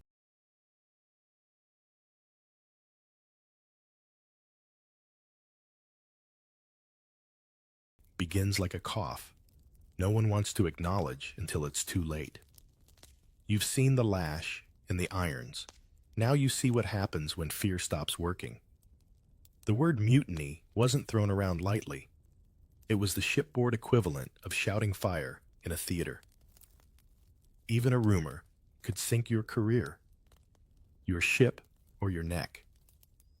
Captains feared it, like sailors feared storms, unpredictable, contagious, and capable of tearing everything apart in minutes. Sometimes it started small. Maybe the rations went bad again, or pay hadn't come for months. Maybe the captain punished one man too harshly, or the crew finally realized that orders weren't divine. They were just shouted louder than reason. The Royal Navy was notorious for pushing men past breaking point, then acting shocked when they snapped. You remember the HMS Bounty, the crew so fed up with Captain Bligh's tyranny that they tossed him into a longboat and set him adrift. He survived miraculously, which says more about his navigation than his popularity. A mutiny was chaos with choreography. The first step, take the officers by surprise. The second, control the weapons. The third, pray the rest of the crew agrees with you before someone changes sides. The ocean turned every rebellion into theater, loud, frantic, and usually short-lived. Because if you won, you were a hero for a day. If you lost, you were fertilizer for fish. And when a mutiny failed, the punishment wasn't just harsh, it was biblical. The courts-martial were fast, the sentences faster. Men were hanged from the yardarms, their bodies left swinging as floating warnings. The rope became the captain's punctuation mark at the end of rebellion's sentence. Sometimes, as at the Great Spithead and Nore mutinies of 1797, hundreds of men joined together demanding fair pay and better food. For a brief, wild moment, the sailors looked like they might change history. But the Navy's answer was swift. Dozens hanged, hundreds flogged, and the Articles of War rewritten with even sharper edges. You can picture it, the calm, gray morning drums, beating slow as each condemned man steps forward, a noose waiting above. The captain reads the charges in a steady voice: sedition, disobedience, treason. The crowd stands still, hats off, eyes averted.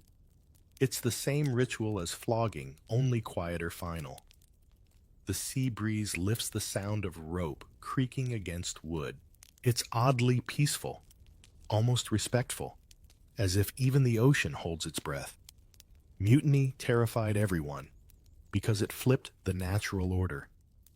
The idea that ordinary sailors could overthrow their officers struck at the heart of empire itself. If discipline collapsed at sea, where else could it survive? Ships weren't just vessels. They were floating symbols of civilization's control over chaos. And mutiny was proof that chaos could still win. Still, not every rebellion was madness.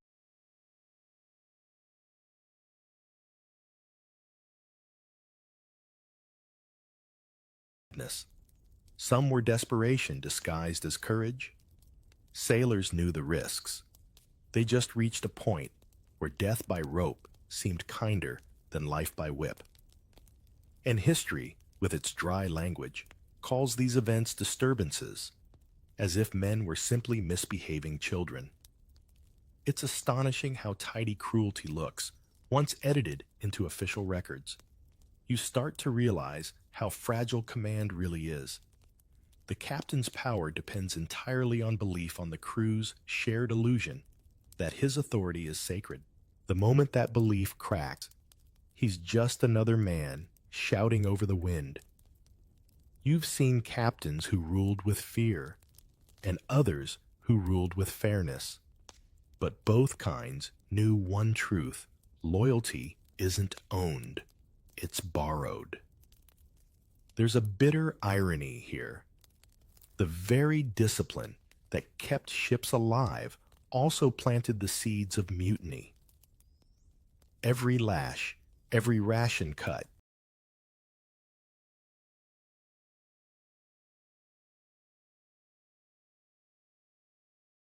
every sleepless night built pressure in the hull until the whole system creaked. And when it finally gave way, history called it treason. You might call it cause and effect. As dusk falls, the sea is calm again. The ropes sway softly. No bodies hanging today, only shadows. The captain stands by the rail, pretending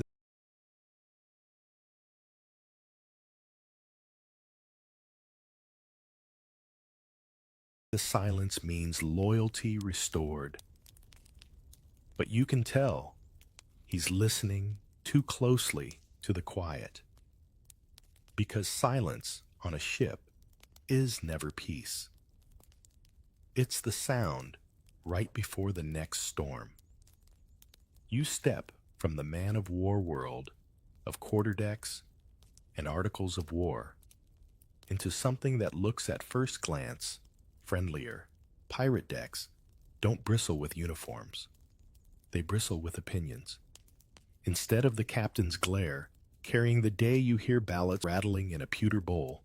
See hands raised, feel the room temperature change when the quartermaster clears his throat. It's democracy, sure, but the saltwater version, whereby popular vote lives next door to by the pistol. The big surprise is how organized it all is. Pirate crews write their own articles, yes, more articles, but these ones you actually vote on, laying out rules for shares, discipline, lights out, even who gets the musician's instruments if he drowns. The captain is elected, and so is his counterweight, the quartermaster, a kind of floating ombudsman with keys to the store, a ledger for plunder, and the crew's trust like a dagger tucked in his belt. The quartermaster can overrule the captain in matters of ration and routine. The captain takes back the reins only when a fight's brewing or a sale's worth chasing. It's a constitutional monarchy, where the Constitution fits in a coat pocket and the monarch knows better than to act like one between battles. Pay 2 gets a rethink. Instead of Navy wages that might show up by the next reign, you get shares. Captains might take 2 or 3. Quartermasters 1.5. Gunners, bosuns, and carpenters slightly more. Ordinary hands 1 share. The ship's boy half. Injury compensation appears like rough and ready insurance. Lose an arm, so many pieces of 8. Lose an eye, a smaller purse, but still a purse. Suddenly discipline is tied to dividends. You behave because fairness pays, and because the crew you'll face at the vote next week remembers who hogged the rum and who hauled the anchor. But don't let the voting fool you. You haven't escaped the gallows. You've just traded it for sand. Among pirates, the ultimate punishment isn't always the rope. It's isolation, with a drum roll marooning. You break the code, steal from your mates, cheat at dice knife a friend in the dark, and the crew may not waste a perfectly good noose.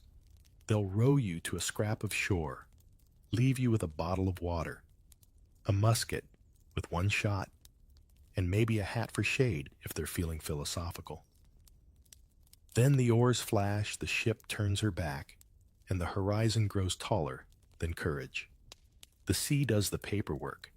You can almost hear the vote that sends a man to the beach. It isn't rage, it's accounting. The quartermaster reads the charge, the crew murmurs, the captain watches to see which way the wind of opinion blows, and hands go up. A simple majority can push a human being out of history. That, oddly, is the most sobering part of pirate democracy. Authority comes from below, so when it falls like a trapdoor. Real names cruise through the spray. Charles Vane, fearsome captain of swaggering legend, is deposed by his own men when he refuses a chase they believe would pay. They vote him out and elect Calico Jack Rackham, a man better at flags than strategy, but more agreeable to the mood of the hour. Vane gets a small boat, and bad luck for company. Edward England, who shows mercy to a wrecked enemy captain, offends the crew's hunger. They make him walk the plank of public opinion, marooning him on Mauritius. Democracy, it giveth, it taketh away. It leaves you talking to gulls. Even the codes themselves double as discipline. Bartholomew Roberts. Black Bart is said to ban gambling, insist on lights out, and deny any mistreatment of women aboard. Break the rules, and your share shrinks or vanishes. Your privileges evaporate, and your hammock suddenly migrates to the draftiest part of the ship. Here, punishment isn't always spectacle. It's paperwork with teeth. A man who loses his vote, his share, or his right to rum is a ghost among the living. And yet the same system that can strand a man for cheating will also protect him from a captain's temper. A furious skipper might demand a flogging. The quartermaster shakes his head and points to the articles, no such penalty without a vote. Pirates famously hated the Navy's Cat 09. Many outlaw crews forbid it outright or limit it to minor starting. The logic is half moral, half practical. A whipped man is a slow man, and pirate business relies on speed. Why break the back that might haul your loot tomorrow? Still no cat doesn't mean no pain. Smaller penalties stack like wet canvas. Extra watch galley duty, bow chaser. Cleaning, water ration, halved a pistol, issued with no powder when boarding. Plenty of ways to turn bravado into humility. And that musket with 1 shot handed to the marooned man. It's not just for hunting. It's also for choosing not to starve grim arithmetic. Pirate Democrats quietly understood and didn't articulate. You sense how reputation replaces chains. In the Navy, the logbook binds you. In pirate crews, stories do. Steal once, and every mess table whispers. Slack in a chase, and the next vote remembers. You start acting right because your next meal depends on the same hands that will later decide whether you still deserve a hammock. Think of it as the original performance review. 360 degrees, no HR consequences. Immediate feedback salty. There's a modern echo here you can't ignore. Cooperative startups brag about flat structures and shared equity. Pirate ships practically invented the pitch deck. We're anti-bureaucracy. High upside, high risk, clear incentives, quick exits. The difference is that quick exit sometimes includes an island, a canteen, and a sunset you'll see far too often. Before you nod along to every romantic speech about crew autonomy, ask yourself who writes the code, who holds the keys, and what count as grounds for exile. The daily texture of this democracy is surprisingly domestic. Issues are raised at commons, a muster where grievances spill. Like bilge water, the cook's meat is short. The carpenter wants new nails. The powder monkey swears the gunner skimmed his ration. The quartermaster mediates.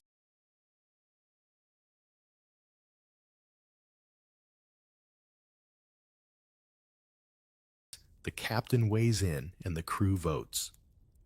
No Latin, no wigs, just practical justice conducted with bare feet and a lot of pointing. And because everyone's armed and the deck is small, civility becomes self-preservation. Of course, the system cracks when greed gets louder than principle. A captain can stoke fear. A quartermaster can massage the tally. And a loud minority can turn a fair deck into a kangaroo court. That's when marooning shifts from justice to expedience. Unpopular men vanish not for crimes, but for inconveniences. Democracy has a blind spot for charisma. Pirates discovered that long before campaign posters. You think back to lashes and irons and realize why outlaw crews found votes so intoxicating. The dignity of being asked is a whip few leaders bother to try. A man who raises his hand to choose a course will raise it again to haul the sheet. Self-discipline replaces imposed discipline, not because pirates are noble, but because profit trains character as efficiently as fear. The articles say you'll get your share. The horizon says you'd better earn it. And if you fail, the articles really fail them. Sand waits. Picture the ritual, a low surf, a sky too blue to believe the ship pulled up just beyond musket range. Your mates row you in silence. No speeches, no cat. The quartermaster hands you bread and water and doesn't look away. He's not cruel. He's consistent. The boat noses back through the foam, and the world reduces to wind light and the sudden volume of your own breathing. Punishment at sea often echoes, marooning hums. It's a quiet you can feel in your teeth. When the sails finally shrink to white scratches on the horizon, you understand the pirate genius for discipline. They didn't need prisons. They had distance. They didn't need ropes. They had reputation. And when those failed, they had sand sun and the steady metronome of the tide. You're left with a question that belongs both to wooden decks and open-plan offices, which keeps or better fear from above or judgment from beside. Either way, on saltwater or carpet, the vote always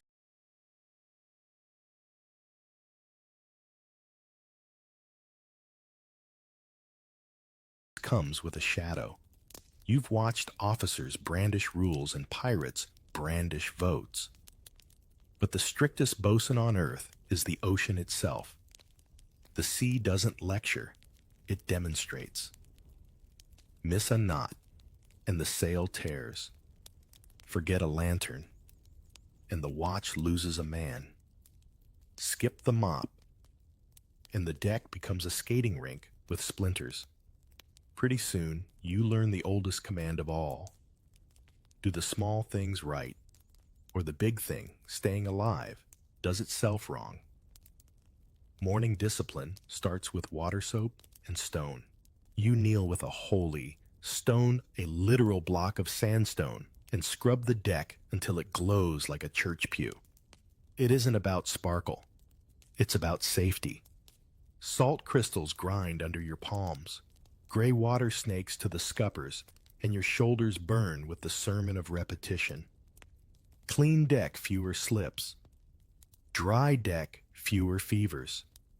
You'd think housework couldn't save a ship, but it does the same way a tidy kitchen keeps a restaurant from poisoning itself. If you've ever rolled your eyes at a checklist, try sailing without one. Next comes the rigging. Every line checked, every splice smoothed, every block oiled until it squeaks less than your knees. A dull knife punishes you faster than any captain, so you keep yours sharp enough to whisper through rope. The bosun's whistle still rules the tempo. Sure, but the real conductor is the wind. You reef when it frowns, you ease when it smiles, and you never second-guess the sky twice. A ship is a choir that sings only when each throat knows its note. Miss yours, and the chorus becomes weather. Storm drill is another teacher, the kind that grades on a curve, called survival. Hands to reef, and you're up the shroud's toes-biting tarred rope body, curling around a spar as if it were a familiar friend with bad breath. You feel the canvas heave like a living thing while you tie reef points with the stubborn tenderness you'd use on a frightened horse. If the gale bullies harder, the master may heave to angle the sails and rudder so the ship clutches the wind instead of racing it. Less romantic than running before the storm, but much kinder to masts and souls. Some captains lie a hull everything down, and lashed, praying the hull rides it out like a barrel. Others set a storm, try-sell a handkerchief of canvas that keeps the bow honest. There's theory, there's bravado, and then there's the moment a wall of water votes against both. Food discipline is its own universe. You divide biscuit beef and peas into rations, not by appetite, but by math. The purser's scale is more feared than the cat, because hunger nags longer than stripes sting. Water is worse, it goes stale. Turns green, grows a garden, no one wants to eat, so you guard every drop like a coin with your mother's face on it. Rum arrives as consolation and caution. Neat rum breeds trouble. Watered rum breeds cooperation and no. Rum breeds poetry the captain does not appreciate. And then there's the ghost with a sailor's name scurvy. You hear old hands call it the great softening. The way gums soften and wills soften and bodies fold like damp canvas. The signs are quiet, at first fatigue, that laughs at sleep. A bruise that can't explain itself, breath that tastes like iron filings. Later recovery becomes a negotiation with oranges you don't have. In 1747, James Lind runs his famous trial on HMS Salisbury, handing different remedies to different sailors, like a chef testing sauces. The men who get citrus perk up, like plants after rain. Years later, the lesson finally travels faster than the ship's citrus's works, even if no one can spell vitamin. Captain Cook doesn't carry a pharmacy. but he enforces hygiene like a religion and experiments with sauerkraut wort and whatever green thing will consent to live in a barrel. His crews come home startlingly intact. That's self-discipline with a menu. Medicine is mostly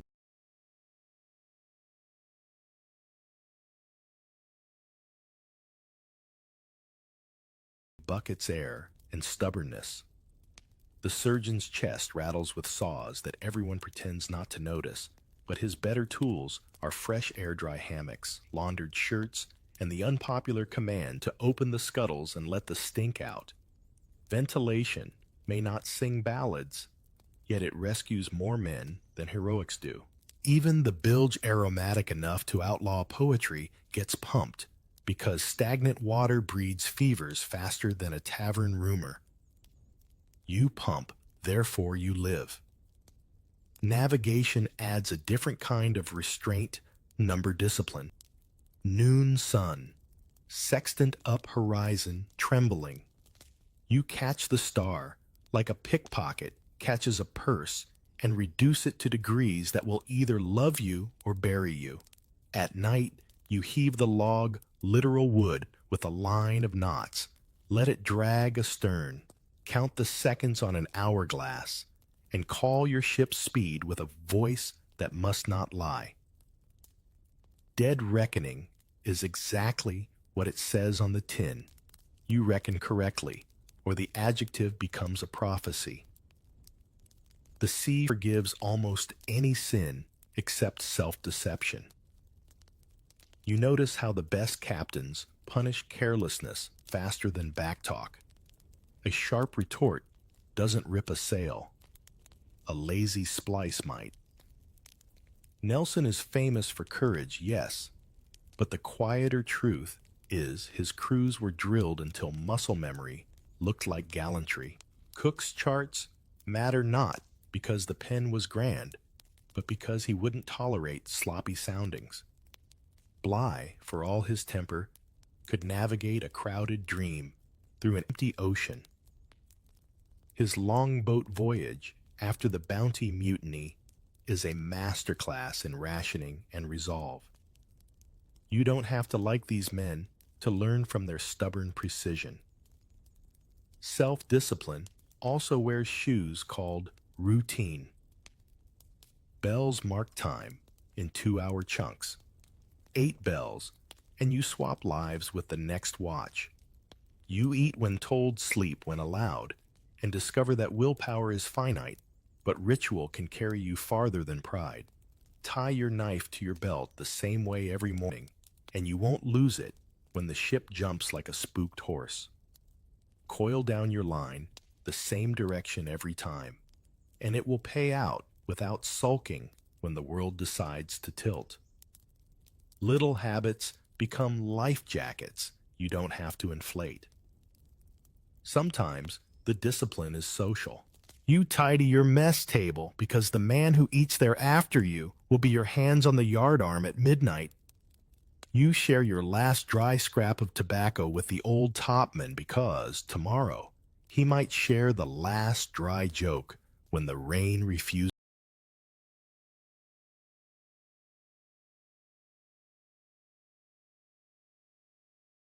to stop. Morale is a rope that looks decorative until you need to climb it. An interactive thought for you. On your worst day ashore, who's your top man? The person whose small habit keeps you from slipping. Sailors knew their answers. It's why songs survived storms. And the sea's final lesson. Humility is quicker than heroism. One careless moment. One unsecured pin. One lantern left where canvas can greet it, and your floating town becomes a rumor. That's why even swaggering pirates practiced fire drills. That's why even tyrannical captains insisted on clean galley chimneys. You bow to physics, or you bow to consequences. The rope has no politics. When the watch changes and the sky bruises toward evening, you taste salt on the wind that wasn't there at noon. Instantly, the crew moves, not because anyone shouts, but because the weather has already spoken. Sails reef a point, hatches, dog lines checked like heartbeats. It looks like obedience. It feels like common sense. After months at sea, you realize the hierarchy was never man above man. It was always ship above everyone. And above the ship, the weather gliding on with that polite smile it wears right before it tests your homework. The harbor cheers, but your back still flinches. The land smells like bread and rain, yet every creak a cartwheel sounds suspiciously like a bosun's whistle. The ship warps to the quay with that smug little sigh wood makes when it stops pretending to be a mountain. Ropes thump gulls audition for leadership, and a clerk in a hat too clean for reality sets up a pay table like a magician's stage. You've dreamed of this moment through lash counts and masthead naps wages shore. Leave a chair that doesn't swing. Then the ledger opens, and you remember the ship may have anchored, but the rules still walk beside you. The purser clears his throat. Deductions first. Slops the clothing you were encouraged to buy. Tobacco, lost tools, extra candles, surgeon's poultices. You didn't ask for fines for idle hands. You don't recall being idle, and the sacred victuals short entry that somehow never shortens the bill. Your coins arrive, clipped by numbers like a cake you watch, be sliced until all that's left is crumbs and congratulations. Interactive question for the shore. Have you ever opened a paycheck that felt lighter than your week? Then you've already been to sea. Prize money is the glittering rumor that kept many crews from muttering too loudly. Capture an enemy ship by chase by bluff, by sheer luck, and a prize court ashore will value the hull and cargo, then pay out in slices from captain to cabin boy. In theory, anyway. In practice cases, crawl through legal molasses. By the time the purse arrives, some of the names on the list have become initials on a memorial. Officers always remember the arithmetic.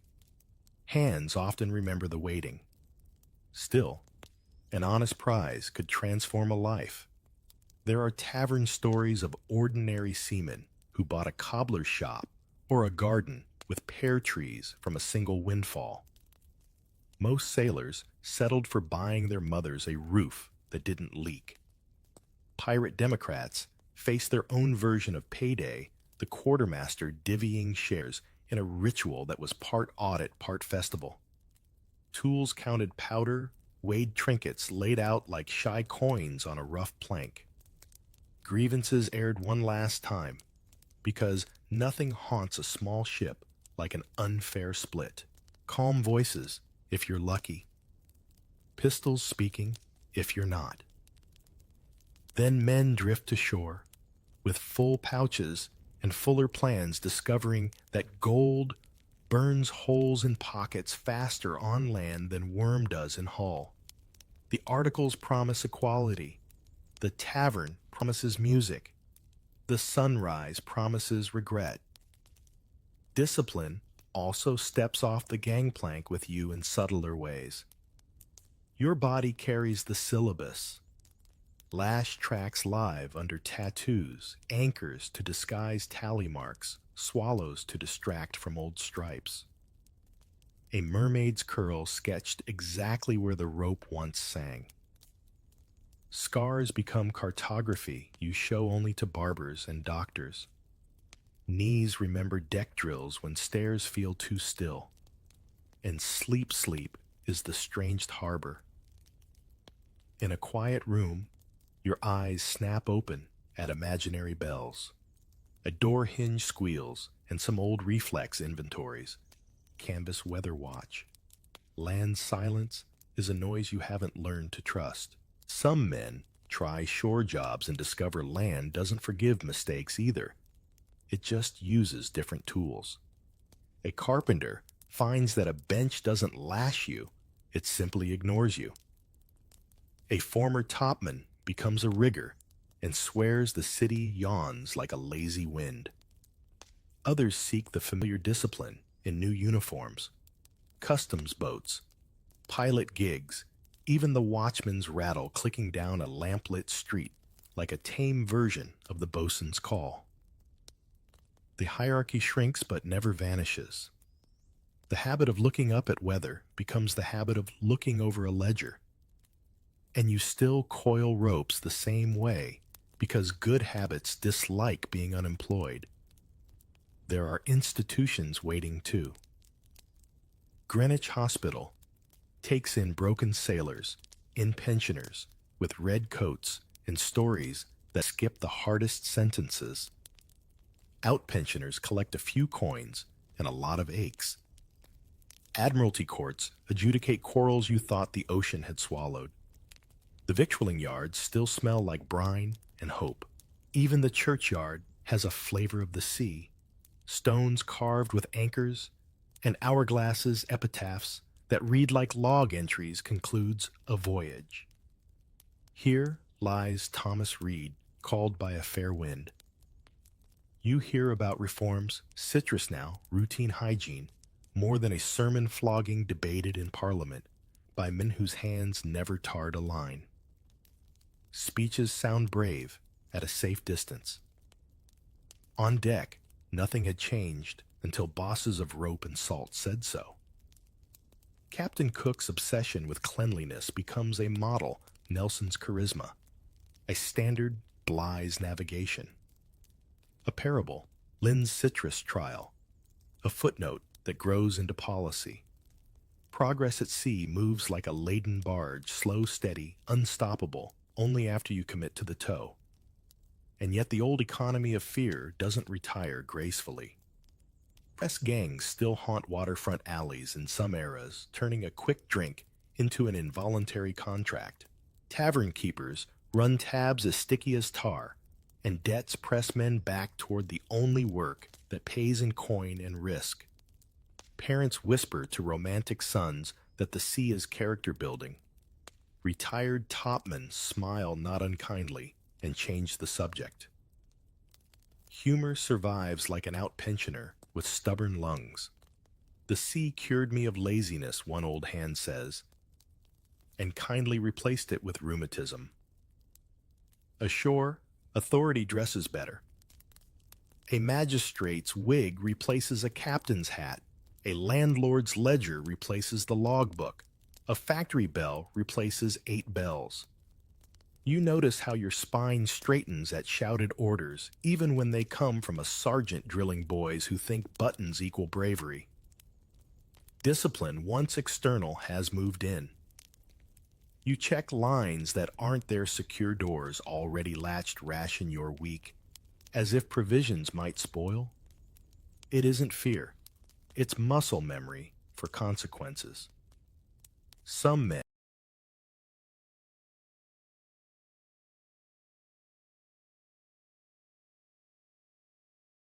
never fully moor. They volunteer for the lifeboat crew because storms are easier with oars in hand. They teach boys to reef canvas on training brigs where the articles get rewritten in friendlier ink. They stand on piers during gales, squinting like old captains reading weather on strangers' faces.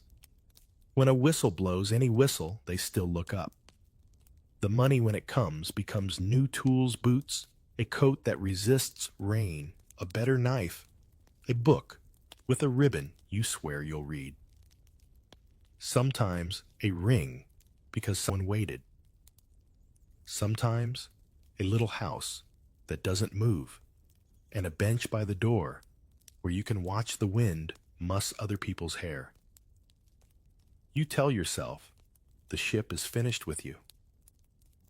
Then a squall darkens the estuary, and your hands move unconsciously. Folding the newspaper like a sail you can reef from a chair. What of justice? A few captains face inquiries. A handful lose commissions. Far more are toasted by men who admired their victories and skipped the footnotes. The sea rarely leaves evidence tidy enough for courtrooms. But stories leak, surgeons talk, clerks gossip, widows ask pointed questions at inquests. A culture inches forward, not by outrage alone, but by petty improvements that add up: better food, cleaner water, wiser charts, fairer pay systems that deduct less and explain more. You might not live to see all of it, yet you recognize the direction. Even tides need a nudge from the moon. In quieter moments, you visit the waterfront museum that smells of wax and rope. There's a glass case with a cat o' nine, a set of bilboes, a holy stone worn to a friendly oval by hands you almost remember. A note says keel hauling rare feared, and another says Lynn's Trial 1747. You feel absurdly seen by a placard.